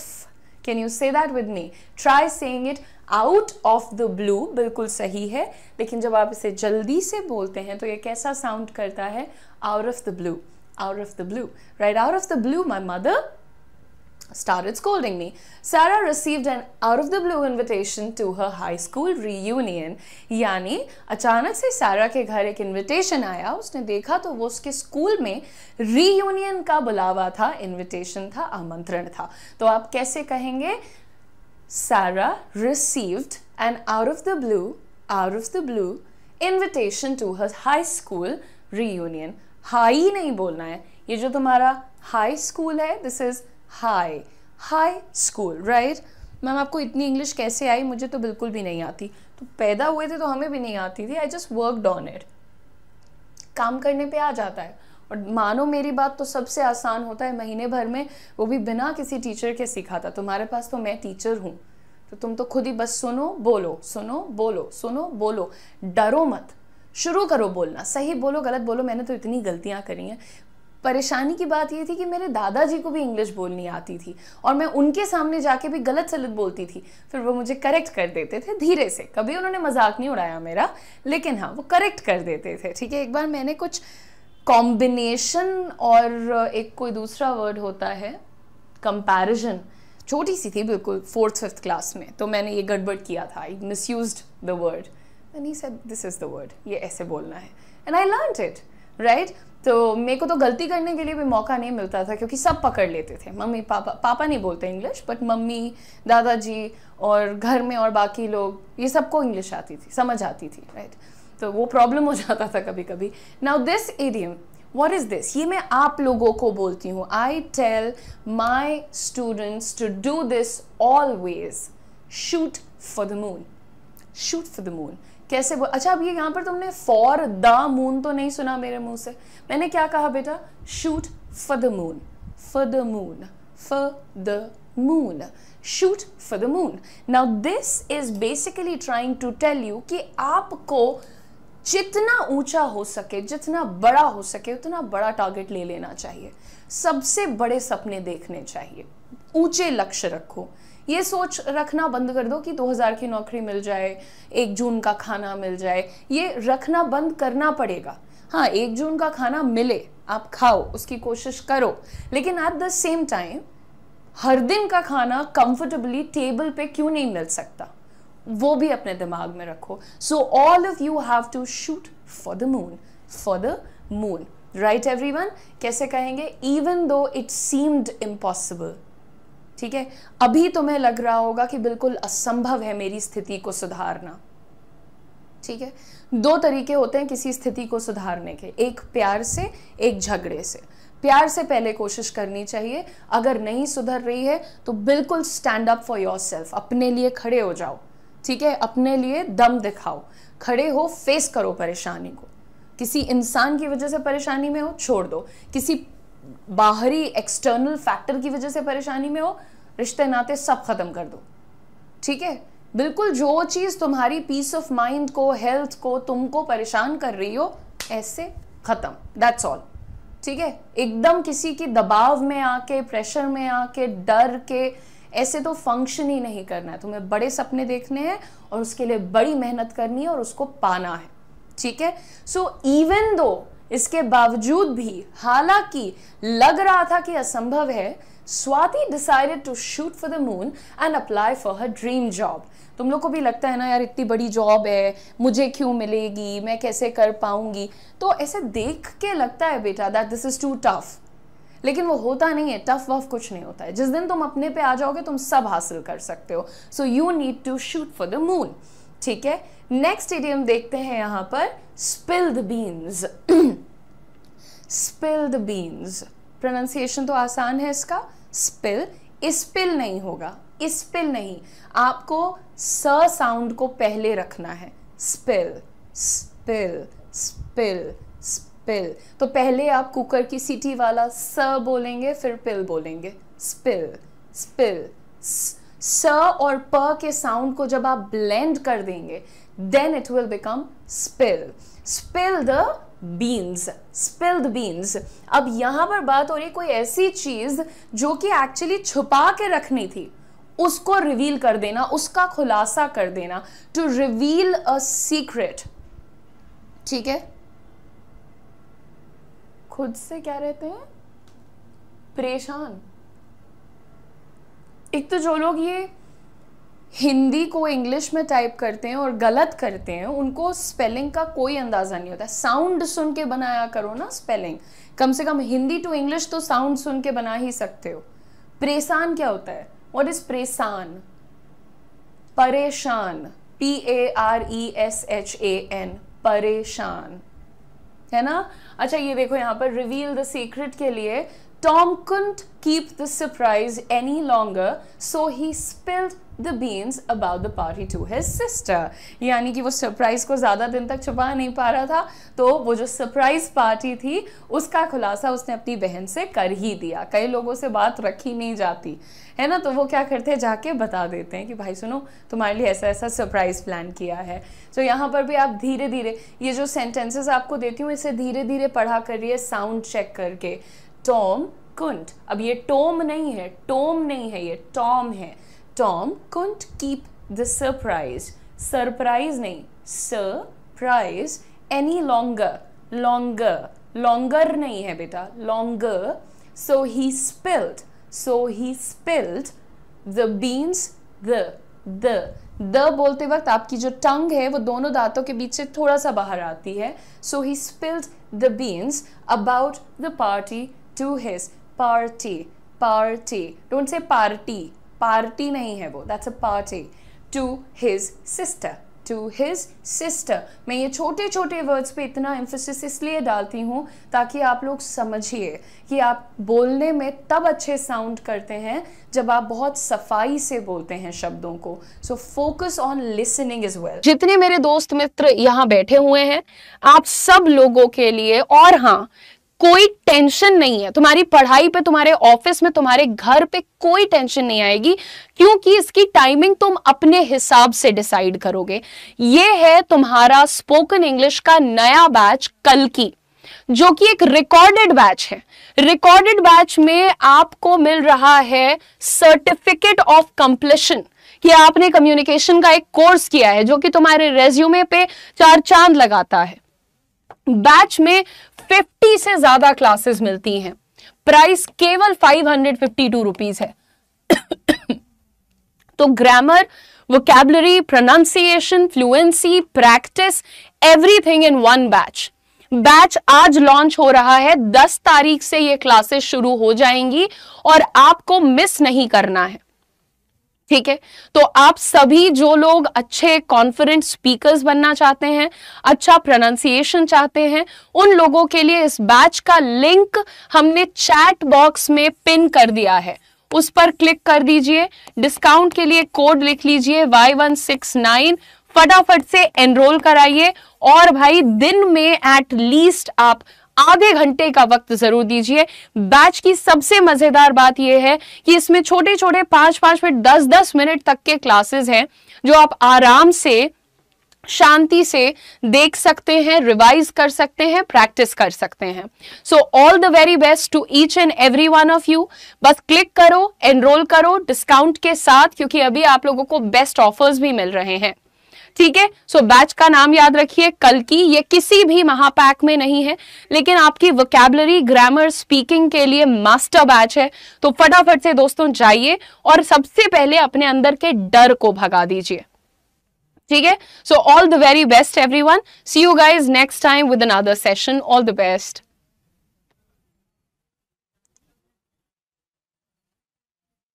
All ears, all ears, ears, ear, ear, ears, ears, ears, ears, all ears। बहुत सारे लोग all को आल भी बोलते हैं, which is incorrect। यहाँ पर eager to listen and learn, eager to listen and learn। अब जब लोगों में किसी बात को सुनने के लिए उत्सुकता होती है, सीखने के लिए उत्सुकता होती है, तो वो कहते हैं आई एम ऑल इयर्स। जैसे मैं कहूंगी कि बेटा आज मैं प्रोनाउंसिएशन के बारे में बात करने जा रही हूँ, तो आप लोग अक्सर कहते हैं यस मैम, हम बहुत एक्साइटेड हैं। तो आप कह सकते हैं yes ma'am, we are all ears, यानी हम आपकी बात को ध्यान से सुन रहे हैं, सुनना चाहते हैं, सुनने वाले हैं, etcetera. Ma'am I am all ears. Next यहाँ पर सेंटेंस देख लीजिए। When it came to hearing about the new movie, when it came to knowing लिखो पहले तो यहाँ पर। when it came to knowing about the new movie, Sarah was all ears। जब बात आई नई फिल्म के बारे में जानने की, तो जो सारा थी वो बड़ी उत्सुकता से सुन रही थी, ठीक है। नेक्स्ट देखते हैं हमारे पास क्या है। हमारा नेक्स्ट इडियम है कट टू द चेज। अरे कई बार लोग आके बकबक करते हैं और हम उन्हें कहते हैं यार मुद्दे पे आओ, क्या बातें इधर उधर के कर रहे हो, है ना। तो हम उनको कह सकते हैं buddy cut to the chase, यानी मुद्दे की बात पर आओ। प्रोनाउंसिएशन क्या है? Cut to the chase. जल्दी से बोलेंगे तो cut to the chase, cut to the chase, cut to the chase, ठीक है। Cut to the chase, you have to focus on pronunciation everyone, यानी गेट टू द पॉइंट, मुद्दे पर आना। सेंटेंस कैसे बनाएंगे हम लोग यहाँ पर? Let's cut to the chase and get to the main point. दोनों सेम चीजें क्यों लिखती है? यहाँ पर आप लिख लीजिए दूसरा example, let's not waste our time and cut to the chase. तो हम क्या कह रहे हैं कि चलो भाई समय नहीं बर्बाद करते हैं, सीधे मुद्दे पर आते हैं, ठीक है। अच्छा, अगर आप कभी फ्री होना तो मेरे क्वेश्चन का आंसर ज़रूर दे देना। चलो जी ठीक है, ये भी ठीक है। ऑन द सेम पेज, जब भी कभी 2 लोग 4 लोग सब एक ही बराबर होते हैं, एक सिचुएशन में होते हैं या एक जैसा सोच रहे होते हैं, तो हम वहाँ पर इस इडियम को यूज़ करते हैं। हम कहते हैं on the same page, on the same page, on the same page.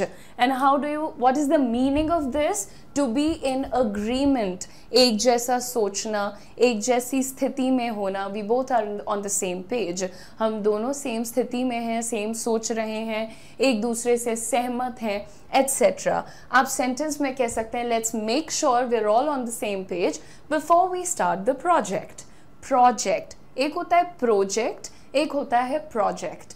Let's make sure यानी कि चलो पक्का कर लेते हैं, एक बार श्योरिटी से चेक कर लेते हैं कि हम सभी जो हैं वो सहमत हैं इससे पहले कि हम प्रोजेक्ट को शुरू करें. So let's make sure we are all on the same page. यहाँ पर जब मैं क्लास करती हूँ तो मैं भी ये मेक श्योर करना चाहती हूँ that all of us are on the same page. आप और मैं, हम दोनों का सहमत होना बहुत ज़रूरी है, क्योंकि मुझे ये लगता है कि अंग्रेज़ी पढ़ना, अंग्रेज़ी सीखना, अपनी पर्सनालिटी पे काम करना, कॉन्फिडेंस दिखाना, ये चीज़ें बहुत ज़रूरी हैं. लेकिन अगर आप मेरी तरह नहीं सोचते हैं तो या तो मैं आपका टाइम वेस्ट कर रही हूँ या तो आप मेरा टाइम वेस्ट कर रहे हैं. तो इट्स इम्पॉर्टेंट कि हम आपस में सहमत हों. It's important that we are on the same page. Okay guys, I hope you guys are writing it down as well. Next देखते हैं ऑल थम्स. अब देखो आपके ये हाथ है, ठीक है, ये जो चार होती हैं इन्हें हम कहते हैं फिंगर्स, उंगलियां. इसे हम कहते हैं थम, राइट. थंब नहीं, थंब नहीं, थम, ठीक है, क्योंकि बी साइलेंट होता है इसमें. तो यहाँ पर आपकी ये चार उंगलियां, ये अंगूठा, ठीक है. अब आप ये पांचों के कॉम्बिनेशन से आप काम कर लेते हो. किसी भी चीज़ को आप पकड़ सकते हो, चाटा मार सकते हो, धक्का दे सकते हो, मल्टीपल थिंग्स, राइट. लेकिन अगर ये चारों उंगलियों की जगह भी ऐसा अंगूठा लग जाएगा तो क्या होगा? आपका हाथ ठीक से फंक्शन नहीं करेगा, राइट.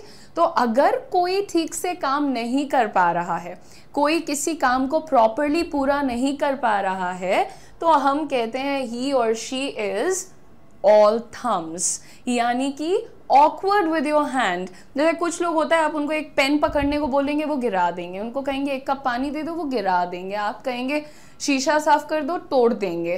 तो कुछ लोगों की ये आदत ही होती है, उनसे टूटता फूटता गिरता पड़ता रहता है सब कुछ. तो ऐसे लोगों को हम कहते हैं ही और she is all Thums.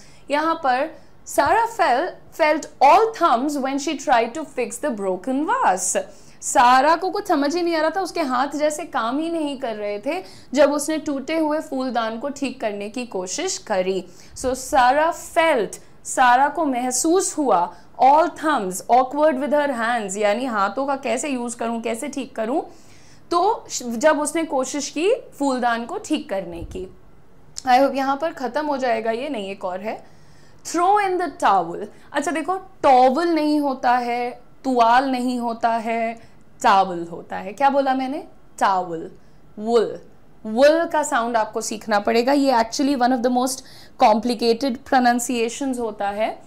Towel, towel, ठीक है. तो अब क्या कहेंगे? थ्रो इन द टावल, यानी टू गिव अप और क्विट, हार मान लेना. यार हमसे नहीं हो रहा है, हम अंग्रेजी नहीं सीख पाएंगे. तो अंग्रेजी अगर रट्टा मार के सीखने चलोगे तो वैसे भी नहीं सीख पाओगे. मुझे कोई डाउट नहीं है इस बात में कि अगर नोट्स और सेंटेंसेस की बात करें तो मेरे से ज़्यादा आपके पास होगा नोट्स, पीडीएफ, कलेक्शन, राइट. लेकिन आप बोल नहीं पा रहे हैं क्योंकि आप लिखना और छपाई करना सीख रहे हैं. आप बोलना तो सीख ही नहीं रहे हैं. और ज़्यादा वक्त की बात नहीं है, 1 महीना 10 दिन, आप you are going to throw in the towel, you are going to throw in the towel, यानी कि you are going to give up. आप हार मान जाएंगे, आप कहेंगे हमसे नहीं हो रहा है. मैं आपको बताऊंगी कि कैसे हो सकता है. Feeling exhausted after hours of studying, कई घंटों की पढ़ाई के बाद, थक जाने के बाद, John decided to throw in the towel and take a break. John decided to quit. उसने कहा भाई अभी तो मैं नहीं पढ़ूंगी, ठीक है, पढ़ूंगा. जॉन ने कहा अभी तो मैं पढ़ाई नहीं कर सकता, मैं बहुत थक गया हूं, right. So he decided to take a break and throw in the towel. Everybody, ठीक है. अभी करते हैं तुम्हारा स्वागत हम. अच्छा, नेक्स्ट हमारा है रेनिंग कैट्स एंड डॉग्स. मूसलाधार बारिश होना, बहुत ज़्यादा बारिश होना। देखिए, अगर आपको ये कहना है कि बाहर बहुत ज़ोरों की बरसात हो रही है, it's raining cats and dogs outside, it's raining cats and dogs outside. अभी रिसेंटली एक स्टूडेंट कंफ्यूज हुआ तो उसने कहा cats and dogs is happening outside, which is incorrect. एक तो बच्चे का प्रोनाउंसिएशन रेन की जगह रैन हो जाता है, ये मैंने अभी रिसेंटली जाना है। रैन नहीं होता है, rain, A rain, rain, raining cats and dogs, मूसलाधार वर्षा होना। ठीक है, तो बहुत भारी बारिश के लिए हम ये इडियम यूज करते हैं। Sarah didn't want to go outside because it was raining cats and dogs. Sarah बाहर नहीं जाना चाहती थी क्योंकि बाहर बहुत भारी वर्षा हो रही थी, because it was raining cats and dogs. ये हो गया आपके लिए। यहाँ पर हमारा पहला वर्ड है हाइपरबोल। ऐसे पढ़ते हैं इसको क्या आप लोग? हाँ ना में जवाब देते चलो और साथ ही साथ सीखते भी चलो। ये एक वर्ड है जो कि आप बहुत यूज करते होगे। अरे वो बहुत बढ़ा चढ़ा के बताता है बातों को, ये तो बहुत बढ़ा के बताया हुआ है, ये ऐसा नहीं है, ये सत्य नहीं है, बहुत एग्जैजरेटेड वर्जन है। तो ये जो बढ़ा चढ़ा के की गई बात होती है, शुद्ध हिंदी में उसको कहते हैं अतिशयोक्ति। क्या कहते हैं? अतिशयोक्ति। लेकिन अंग्रेजी में इसको हाइपरबोल नहीं बोलते हैं, इसका प्रोनाउंसिएशन ऐसे लिखिएगा, हाइपरबली, हाइपरबली, हाई प का साउंड है ये, PUH लिखा है, RUH लिखा है, SUH लिखा है, तो उसको हम प स र ऐसे पढ़ते हैं। So hyperbole, hyperbole, this is a hyperbole. इतना भी बढ़ा चढ़ा के नहीं बताना चाहिए ना, ये बहुत अतिशयोक्ति में, यानी बहुत एग्जैजरेट करके आपने बताया है। ठीक है, चलिए अगला वर्ड देखते हैं, ये वाला। ये शायद एक आध बार मैंने पढ़ाया हुआ है, बट दिस इज इंपॉर्टेंट। तो मैंने आपको सिंपल लैंग्वेज में आपको बता दूं तो कोई भी एक बंदा जो अपने आइडिया को शुरू करता है और उसको एक बिजनेस में तब्दील करता है, उस पर काम करता है, राइट, आइडिया से लेके उसको बिजनेस बनाता है, उस बंदे को हम इस नाम से जानते हैं। एंटरप्रेन्योर नहीं है ये, ठीक है। यहां पर ये देखिए उद्यमी, वही बिजनेसमैन टाइप्स आप समझ लीजिए बिल्कुल। तो ये जो है आपका वर्ड कैसे लिखा हुआ है, हमने एंटर लिखा है नहीं, ये जो लिखा है ना दैट इज ऑन्ट्रप्रनर, ऑन्टरप्रनर। ठीक है, प्रेन्योर भी बोलना चाहो तो इंडियन एक्सेंट में आता है वो, आप बोल सकते हो ऑन्टरप्रेन्योर, लेकिन more accurate pronunciation is entrepreneur, entrepreneur, right, entrepreneur. So say it with me, he is an entrepreneur, I am an entrepreneur. मैंने आज ही अपनी गिलास बनाने की कंपनी शुरू करी है, जस्ट सेइंग। वो आजकल आते हैं ना messages, start working from home, plastic disposable dishes, I don't know what do they call it, but वो चल रहा है, तो you can also be an entrepreneur। तो anyway, entrepreneur pronunciation पर ध्यान दीजिएगा। नेक्स्ट ये वाला, जब भी हम बात करते हैं किसी कैटेगरी की, किसी एक शैली की, है ना, पिक्चरों की जब तुम बात करते हो तो एक होती है कॉमेडी, एक होती है थ्रिलर, एक होती है रोमांटिक, तो वो अलग अलग शैलियों में बनाई गई है, मतलब अलग अलग स्टाइल की है, अलग अलग थीम को फॉलो कर रही है। तो जो तुम्हारी ये थीम है, शैली है, स्टाइल है, इसी को अंग्रेजी में लोग कहते हैं genre, genre, right, genre, Himesh Reshammiya calls it genre. कुछ लोग कहते हैं यॉनर, यॉनर तो बिल्कुल भी नहीं है, जॉनर भी नहीं है, जेनरे भी नहीं है। प्रोनाउंसिएशन देखिए आप यहाँ पर, the pronunciation is genre, genre, र पे रुक रहे, जॉनरा नहीं है ये, this is genre, genre, simple है बिल्कुल, ठीक है। That's very nice, Shruti. Welcome to the class. So pronunciation check करो, इसको कैसे Z और H लिखा है साथ में ना, तो इसमें Z और श का मिक्सचर देना होता है बेटा, ज। ये बिल्कुल आप अपनी जबान के नीचे, जहां पर आपकी टंग कनेक्ट होती है ना, एक कनेक्शन होता है, वहां से ये साउंड आता है, आप कहते हैं ज, ज। So that is genre, genre. This is a genre. What's the genre of the movie? What genre does this belong to? तो genre, अब इतना साफ करके बोलना पड़ता है मुझे कि मेरी खुद की ज़बान लड़खड़ा जाती है जब मुझे सिखाना होता है। Generally speaking, it is easy.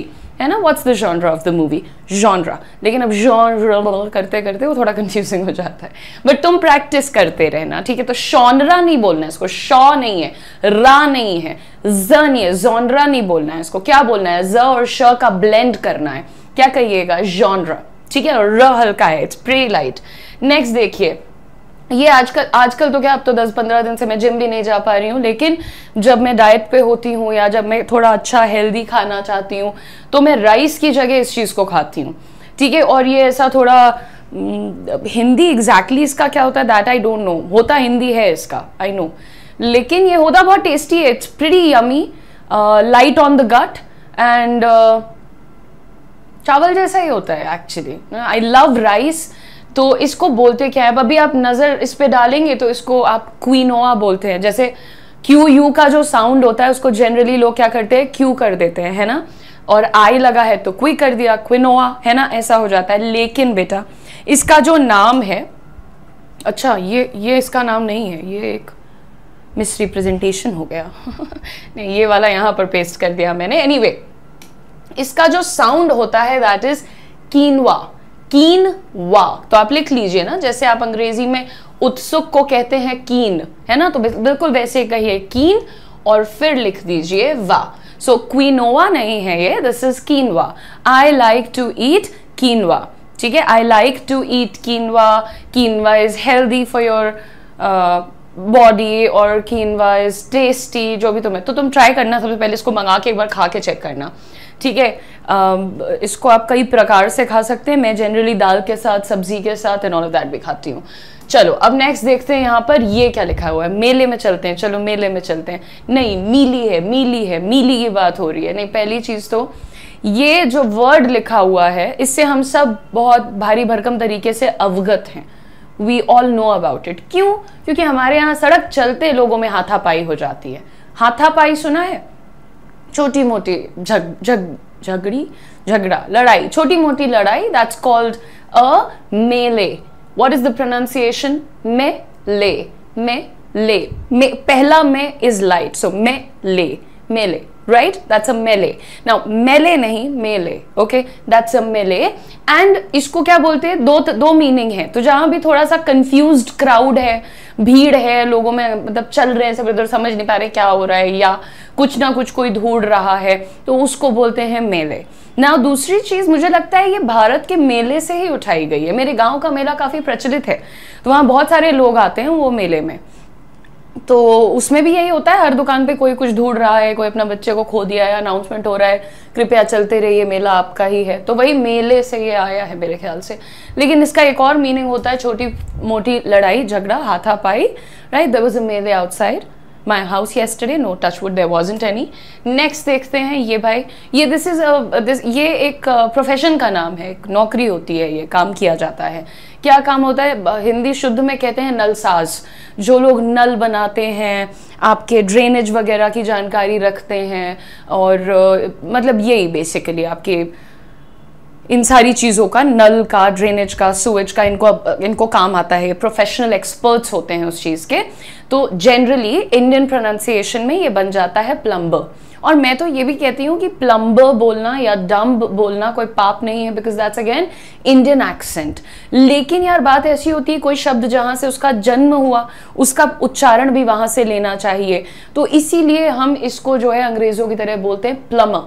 कैसे बोलेंगे? प्लम्बर नहीं बोलेंगे, plumber. So please call the plumber. There's a leakage in the washroom. Plumber क्या है? Plumber, plumber, plumber, plumber. That's it. ठीक है? Next देखते हैं बेटा, ये जो आप लोग हैं, आप सब बहुत शरारती हैं, राइट?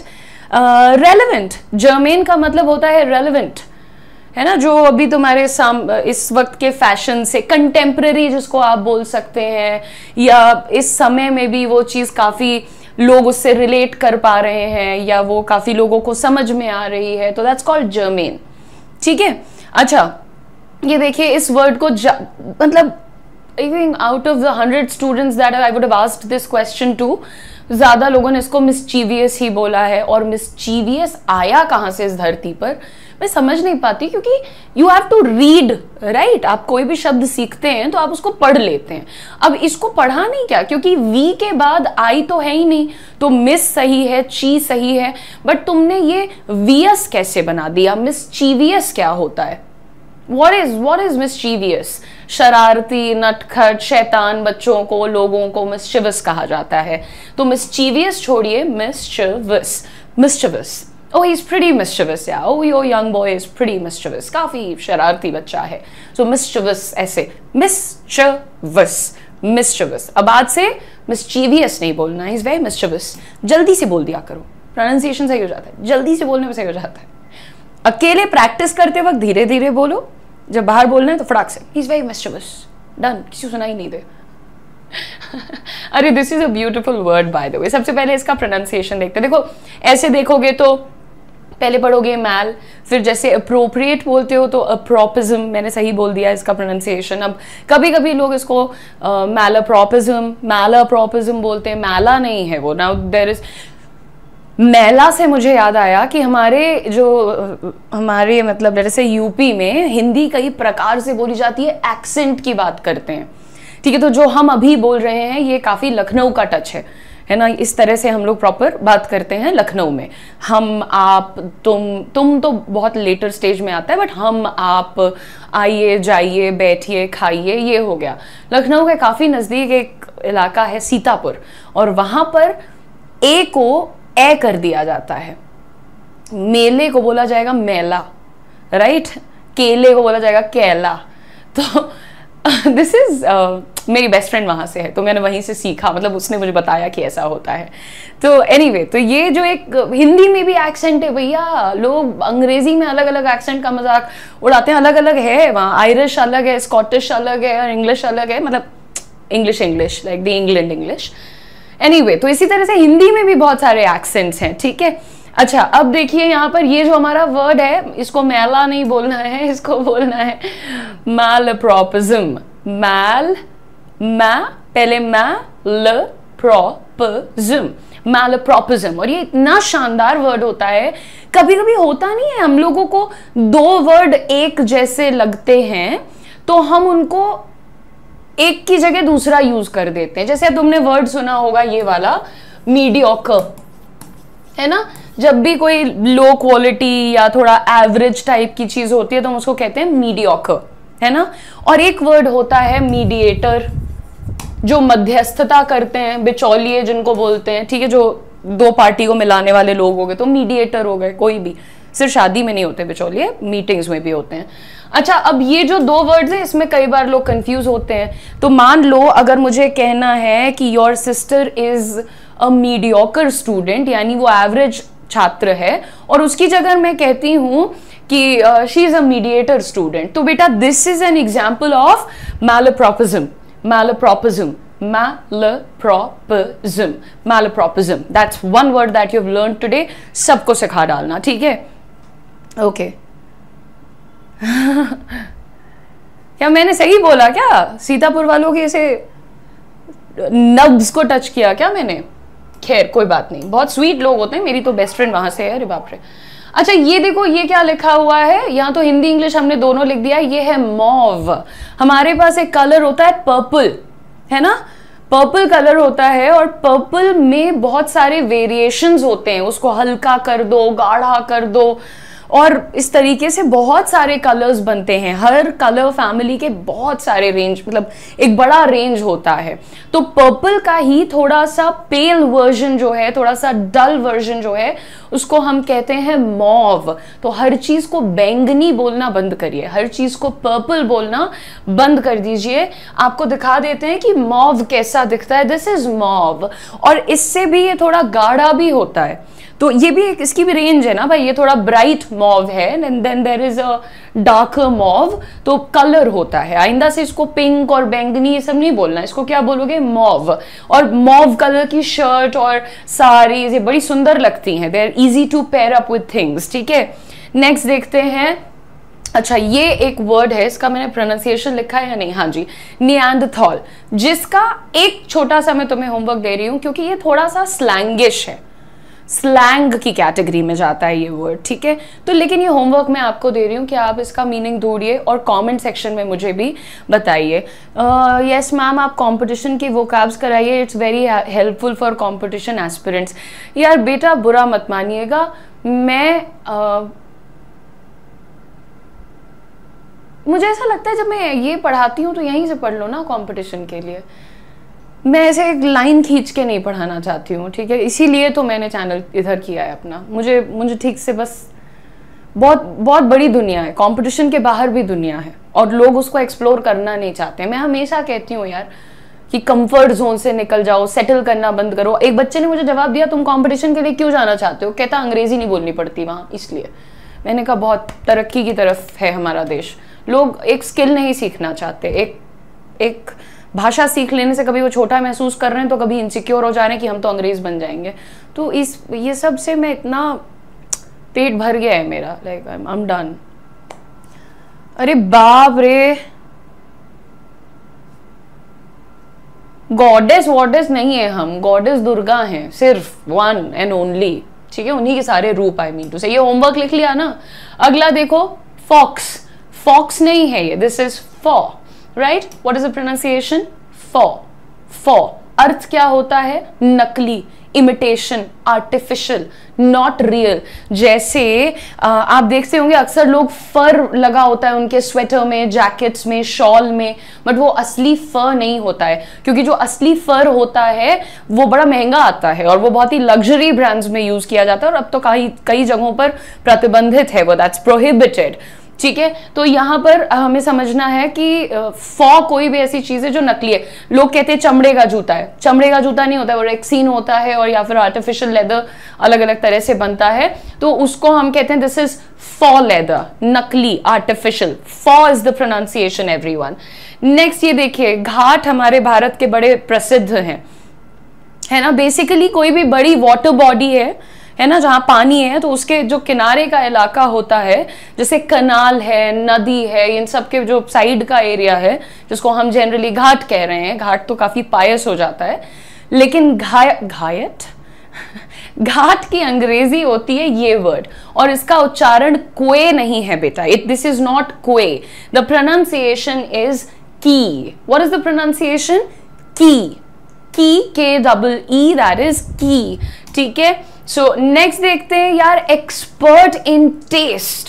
अब लोग इसे कहते हैं कि खाली, अच्छा पहले तो प्रोनाउंसिएशन में कॉनोइजियर, कॉनोइजर, अब ये शायद मैंने सही बोल दिया लास्ट वाला। एनीवे, इसमें काफी कंफ्यूज, कनोशर, ये मैं भी हो चुकी हूँ कंफ्यूज्ड, इसलिए मुझे ज्यादा प्रोनाउंसिएशंस पता होते हैं। लेकिन इसका मीनिंग क्या होता है? सबसे पहले देखो, जैसे कुछ लोग होते हैं वो एक्सपर्ट होते हैं उस टेस्ट के मामले में, और टेस्ट खाली खाने का नहीं होता है, टेस्ट म्यूजिक का भी हो सकता है, टेस्ट परफ्यूम्स का, मतलब चॉइस के सेंस में परफ्यूम का भी हो सकता है, टेस्ट कपड़ों का भी हो सकता है, राइट। तो कोई भी एक बंदा, इंसान जो एक विशेषज्ञ है किसी चॉइस में, किसी चीज की चॉइस में, तो उससे हम ये वर्ड से बुलाते हैं, प्रोनाउंसिएशन ध्यान से देखो, connoisseur, connoisseur, he is a connoisseur of music, यानी कि वो अच्छी म्यूजिक का विशेषज्ञ है, यानी उसका जो टेस्ट है, जो चॉइस है म्यूजिक की, बहुत तगड़ी है। तो ऐसे लोगों को जिनका टेस्ट, चॉइस, पसंद अच्छी होती है, उनको हम कॉनिसर कहते हैं। कॉनिसर डेफिनेटली खाने के होते हैं, ड्रिंक्स के होते हैं, लेकिन फिर उसके अलावा म्यूजिक के होते हैं, फैशन के होते हैं, और जिस भी फील्ड में if you are an expert in terms of choosing, in terms of taste, you can be called a connoisseur. The pronunciation is connoisseur, connoisseur, right? Simple. सबसे पहले आइए देखते हैं आपका पहला वर्ड। जब भी हमें ये कहना होता है कि यार हो सकता है कि शायद आज क्लास ना हो,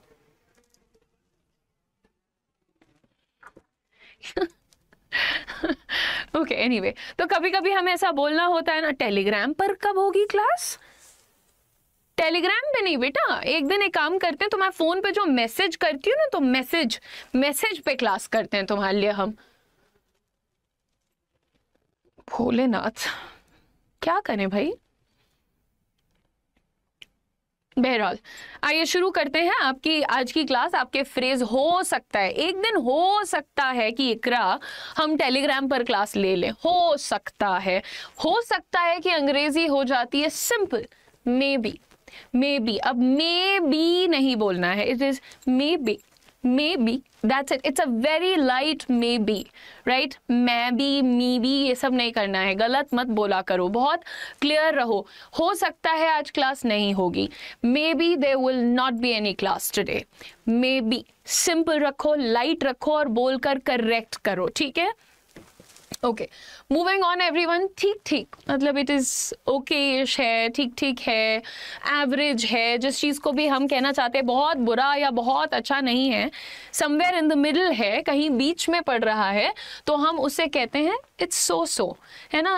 ये क्लास कैसी होती है, सो, ठीक होती है, ठीक ठाक या ठीक, आप जो भी बोलते हो, जिस भी चीज को आप एवरेज कहना चाहते हो, मीडियोकर कहना चाहते हो, क्योंकि ये दोनों वर्ड्स मैं आपको पढ़ा चुकी हूँ इस सीरीज में। मीडियोकर का मतलब क्या होता है कि कहीं बीच में गिरने वाली चीज, एक एवरेज चीज, ठीक है।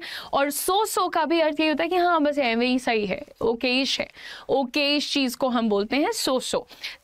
तो जैसे the pizza at the new cafe is so, यानी नए कैफे का जो पिज्जा है वो बस ओकेश सा है, एवरेज सा है, ठीक है।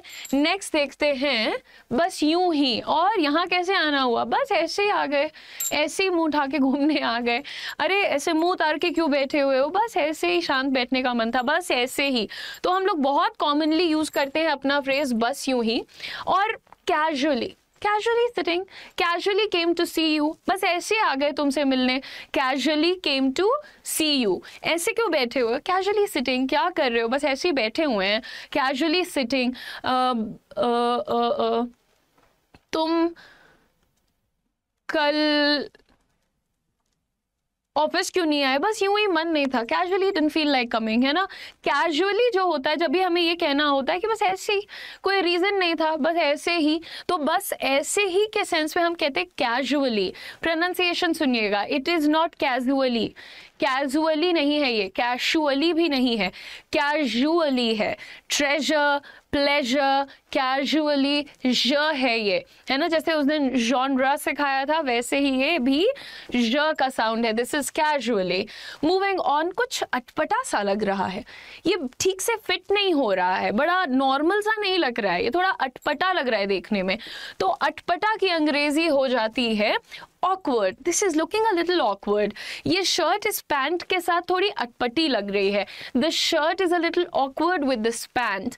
तो जब भी कोई चीज मैच नहीं कर रही है, ठीक से सेट नहीं हो रही है, थोड़ी अटपटी सी दिख रही है, या कोई इंसान थोड़ा अटपटा सा लग रहा है, किसी का व्यवहार थोड़ा अटपटा सा लग रहा है, तो हम कहते हैं his behavior was a little awkward today, और he looks a little awkward, थोड़ा अटपटा सा लग रहा है यहाँ पर, awkward सा लग रहा है यहाँ पर। तो awkward, awkward नहीं, it is awkward, ओ का sound and then word, ward भी नहीं, ठीक है। सो ऑकवर्ड बोलिए। नेक्स्ट देखते हैं जिद्दी, बहुत ही जिद्दी स्टूडेंट्स हैं, एक सवाल को पकड़ लेंगे तो उसी के पीछे लग जाएंगे और पूरी क्लास वेस्ट कर देंगे।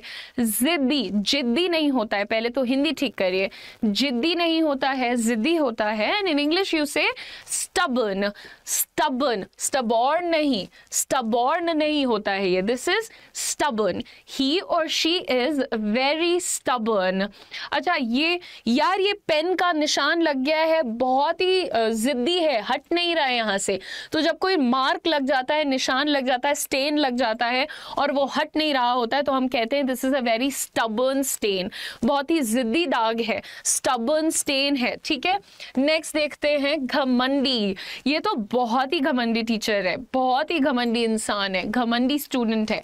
तो वैसे तो किसी को घमंडी होना नहीं चाहिए, अगर कोई घमंडी है तो उसको बोलना नहीं चाहिए, so on and so forth है ना। तो घमंडी वर्ड बड़ा खराब लगता है मुझे। एक बार किसी ने घमंडी बोला था, मैंने कहा मैं हर तरह से बुरी हो सकती हूँ बट आई एम नॉट घमंडी। एंड घमंडी को अंग्रेजी में लोग कहते हैं प्राउडी, ही और she is very proudy. Proudy is not even a word, proudy जो है कोई वर्ड ही नहीं है। घमंडी के लिए हम कहते हैं एरोगेंट। एरोगेंट प्रोनाउंसिएशन क्या है? एरोगेंट। एरो ए और ओ पे एरोगेंट। एरोगेंट आप साथ में बोल करके चेक किया करिए। वल्नरेबल, वल्नरेबल, वल्नरेबल, वल्नरेबल नहीं, वल्नरेबल। ठीक है। नेक्स्ट, काश ऐसा होता, काश ऐसा होता। काश का जो एक भाव है ये क्या दिखाता है? हम लोग कब कहते हैं काश? जब भी हम एक अनफुलफिल्ड विश की बात करते हैं ना, कोई ऐसी इच्छा की बात करते हैं जो कि पूरी नहीं हुई है ना। अगर मैं ये कहूं काश मैं चिड़िया होती, I wish I were a bird. I wish I was a bird नहीं, I wish I were a bird ऐसे बोला जाता है। ठीक है। तो काश के लिए सबसे पहले I wish, काश लाइट आ जाए। I wish electricity comes back, right? और द पावर इज बैक और द करंट इज बैक, ये सारे सही होते हैं। कहीं तो लोगों ने डिक्लेयर कर दिया इलेक्ट्रिसिटी कम्स बैक, कुछ होता ही नहीं है, पावर इज ऑन होता है, कुछ ऐसा बताया था। Which is again unnecessarily confusion नहीं क्रिएट करना चाहिए। कसम से मैम मैं रोज रिवाइज करता हूँ, बस बोल नहीं पाता हूँ। कसम से, how do you say that in English? कसम से को अंग्रेजी में कैसे बोलते हैं? फटाक से देखेंगे आपका अगला phrase which is I swear नहीं, स्वेयर नहीं। देखो जब तुम ये लिखते हो कि टीयर, उसकी आंखों में आंसू थे, टीयर, ठीक है, लेकिन ये क्या है? I swear. क्योंकि अगर हम बात करते हैं जैसे पेज को फाड़ने की, पेज पन्ना होता है जो पेज, उसको फाड़ते तो कहते हैं she tore the page. Don't tear the page, tear, tear ये पेज फाड़ने की जब बात होती है, किसी भी चीज को चीरने की बात होती है तो वहां, चीरना तो कुल्हाड़ी से हो जाता है, फाड़ने की बात करते हैं तो कहते हैं टेयर। ये होता है टीयर, आंसू होता है टीयर। और ये जो कसम से का साउंड है वो इसकी जैसा होता है swear. I swear I am not lying, मैं कसम से झूठ नहीं बोल रही हूँ। I swear I am not lying, मैं कसम से पढ़ाई कर रही हूँ। I swear I am studying. तो आप ये छोटी छोटी चीजें जो हैं इसको अगर बदलेंगे ना अपने अंदर, छोटी छोटी हिंदी बोल रहे हैं ना, उसकी जगह पहले छोटा छोटा इंग्लिश लेकर के आइए, फिर बाद में आपको मैं बड़े सेंटेंसेस भी सिखा दूंगी। फिलहाल कुछ नहीं होता है, फिलहाल, फिलहाल यानी कि प्रेजेंट वक्त में। फिलहाल हम अंग्रेजी सीख रहे हैं, फिलहाल का मतलब हो जाता है एज ऑफ नाउ, अभी। फिलहाल हम क्या कर रहे हैं? अभी हम क्या कर रहे हैं? फिलहाल हम अंग्रेजी सीख रहे हैं। As of now we are learning English. फिलहाल काम पूरा नहीं हुआ है, as of now the work is not completed. फिलहाल वो सो रही है, as of now she is sleeping. तो फिलहाल यानी अभी, जब भी तुम बोलना चाहते हो ना अभी तक, अभी या अभी तक, एज ऑफ नाउ लगा करके आपको बोलना है, और नाउ नहीं होता है। ठीक है मैम, आज 12 बजे क्लास नहीं हुई थी। अच्छा, 12 बजे की क्लास हुई थी और बहुत कायदे से हुई थी, जूम पे हुई थी, आप आई नहीं थी क्लास में, वो बात अलग है। नेक्स्ट, भरोसा करना, किसी पर भरोसा करना। अगर मैं कहूँ कि मैं तनु पर बहुत भरोसा कर सकती हूँ, इसका मतलब, इसको अंग्रेजी में कहेंगे I can completely rely upon Tanu. भरोसा करना, किसी पर निर्भर हो सकना, किसी पर विश्वास रखना, कि अंग्रेजी हो जाती है to rely upon. I can completely rely upon Tanu. ठीक है, इस तरह से हम बोलते हैं भरोसा करने की अंग्रेजी रिली नहीं है ये, दिस इज नॉट रिली। क्या प्रोनाउंसिएशन है? रिलाई, रिलाई बोलते इसको। ठीक है, अच्छा मूविंग ऑन एवरीवन। हमेशा के लिए, मुझे हमेशा के लिए शांति चाहिए। I want piece for ever. हमेशा के लिए शांति का मतलब ये तो नहीं कि इंसान मर जाए, क्योंकि जब तक हम जिंदा रहते हैं अप्स एंड डाउन्स तो लगे रहते हैं। नहीं, मुझे हमेशा के लिए शांति नहीं चाहिए, मुझे जिंदा रहना है, मुझे अपनी ज़िंदगी से बहुत प्यार है, मेरी ज़िंदगी में खुशी और दुख बहुत है, भर भर के हैं, लेकिन मुझे फिर भी जिंदा रहना है। पूछो क्यों? क्योंकि तब तक, जब तक मैं जिंदा हूँ तभी तक तो मेरे पास ये चांस है ना कि मैं अपनी खुशी को सेलिब्रेट और दुख को सुधार के खुशी बना सकती हूँ, राइट? मर गई तो फिर तो कहानी खत्म हो गई। आप लोगों को पता होगा एक हार्ट का टेस्ट होता है, इफ इट्स वर्किंग प्रॉपरली और नॉट। प्रिसाइजली ये नहीं पता कि वो क्या क्या चेक करता है, बट उसमें हार्ट बीट बन के आती है। ईसीजी रिपोर्ट जो होती है ना, तो वो ऐसे ऐसे ऐसे ऐसे ऐसे ऐसे ऐसे दिखाता है, ठीक है। अब अगर वो ऐसे ऐसे ऐसे ऐसे चल रहा है, ऐसे होता जा रहा है, चल रहा है, तब तो मतलब कि वो सही चल रहा है। जहां पे ये चीज जाकर ऐसे ऐसे की जगह ऐसे हो गई, जहां पर बिल्कुल सपाट हो गई, स्मूथ हो गई, कहते हैं वहां पर जीवन लीला समाप्त हो गई, है ना। जिंदगी भी बिल्कुल ईसीजी जैसी होती है, ऊपर नीचे ऊपर नीचे ऊपर नीचे लगा हुआ है, और जब तक ऊपर नीचे लगा हुआ है तब तक जिंदगी चल रही है। जब कहते हैं बिल्कुल सुकून पड़ गया, बिल्कुल शांति आ गई, अब कुछ बदल नहीं रहा है, कुछ ऊंच नीच नहीं हो रही है, यानी जिंदगी समाप्त हो गई। समझ रहे हैं? तो ठीक है, मूविंग ऑन। अरे यार, भी तो कुछ कर भी नहीं सकते। हमेशा के लिए की अंग्रेजी होती है फॉरएवर। फॉरएवर, फॉरएवर नहीं, फॉरएवर नहीं, फॉरएवर, फॉरएवर, फॉरएवर, फॉरएवर। साथ में बोला करो, forever I want to be friends with you forever नहीं, forever I want to be friends with you forever. Forever, fore पर ध्यान दो, ठीक है। Navya, I am rely on Udisha ma'am नहीं होगा, I rely on Udisha ma'am, मैं उदिशा मैम पर विश्वास करती हूं, एम की जरूरत नहीं है यहां पर, ठीक है। ओके, नेक्स्ट देखते हैं। ठीक है, कल सब लोग क्लास में टाइम से आ जाना। आप बोलेंगे ठीक है मैम। अंग्रेजी में आपको कहना है all right ma'am, all space right, all right ma'am, ठीक है। नेक्स्ट देखते हैं गाइस।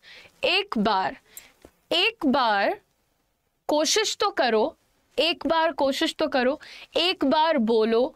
एक बार जो हमारा वर्ड होता है उसके लिए बड़ा ही सिंपल सा वर्ड है वंस। वंस, स से सरौता है ना, वंस कैसे कहते हैं? वंस। एक बार मौका तो दो, give me a chance once. एक बार बोलो तो स्पीक वंस। एक बार कोशिश तो करो, ट्राई वंस। तो वंस जो है वो तुम्हारे लिए एक बार का काम बड़ी आसानी से कर देता है, ठीक है। जितने भी बच्चे पेड बैच से हैं, आपको सिर्फ अपनी अड्डा 24/7 ऐप पर 12 बजे क्लास खोल लेना है, ठीक है। क्लास में जब आप आएंगे तो आपको वहां पर आपकी जूम क्लास का लिंक दे दिया जाता है, क्योंकि वो सिर्फ पेड क्लास के बच्चों के लिए है। Moving on everyone. हमेशा तो हो गया, ऑलवेज। अच्छा, हमेशा के लिए फॉरएवर, और ये हमेशा बोलती रहती है। She is always speaking. Always, always नहीं है ये ऑलवेज है। Always, always, she is always speaking. बहुत ज्यादा आपको एक्सेंट देना है तो एल हटा दो, ठीक है। लेकिन अगर इंडियन एक्सेंट रखना है तो आप कहते हैं always, always, always, hard sound नहीं, ठीक है। ये किसका है? ये किसका फोन है? किसका की अंग्रेजी बड़ी आसान हो जाती है, हुज। हुम नहीं, हुम नहीं, हु नहीं, ये किसका फोन है? Whose, WHOSE, whose phone is this? Whose phone is this? Next देखते हैं गाइस। अच्छा, किसका तो हमने कर लिया, राइट? हाँ, ये हो गया। कुछ गड़बड़ है, समथिंग्स रॉन्ग। हाँ, ठीक है। देखो देखो देखो क्या हो रहा है, देखो देखो, इधर देखो, उधर देखो। अंग्रेजी में कहते हैं लुक, लुक, ठीक है। लुक कहते हैं, सी नहीं, वॉच नहीं, मत करो, लुक बोलो, तुम लुक बोलो। सी, वॉच और लुक तीनों में फर्क होता है, ठीक है। इस फोटो को देखो, look at this picture, look at this picture, ठीक है। अच्छा, वहां देखो, लुक देयर। यहां देखो, लुक हियर, राइट। टीवी देखो, वॉच टीवी। मूवी देखो, वॉच मूवी। क्या तुम्हें दिखाई दे रहा है? Can you see? दिखाई दे रहा है। नेचुरल एबिलिटी की बात होगी तो सी हो जाएगा, ठीक है। टीवी मूवी के लिए मैं रोज लिख के ही लाती थी, तब मैंने आपको क्लास में ही नहीं देखा। Moving on. अनेक, बहुत सारे, मेरे बहुत सारे फ्रेंड्स हैं। I have many friends. अनेक का मतलब बहुत सारे, और उसकी अंग्रेजी मैनी। मेरे बहुत सारे फ्रेंड्स हैं। I have many friends, and then next मेरे कुछ दोस्त हैं, I have some friends. many और some आप वहां पर नहीं, एक्चुअली वेट करिए, many को आप यूज करिए जब आप किसी चीज को गिन सकते हैं। जैसे अगर तुम्हें कहना है यहाँ कितना सारा पानी है, पानी को आप गिन तो नहीं सकते हो ना कि 1 वाटर 2 वाटर्स 3 वाटर्स, गिन नहीं सकते पानी को, वो अनकाउंटेबल है। तो वहां पर कहेंगे there is so much water here, यहाँ कितना ज्यादा पानी है। लेकिन जिस चीज को तुम गिन सकते हो उसे कहते हैं मैनी। यहाँ कितनी सारी किताबें हैं, there are so many books here. फिर कुछ की बात करते हैं, सम की बात करते हैं। सम जो है वो अनकाउंटेबल में जाता है। यानी कि अगर मुझे कहना है कि मेरे पास तुम्हारे लिए कुछ जानकारी है, जानकारी को गिन नहीं सकते हैं, I have some information for you, some information, ठीक है।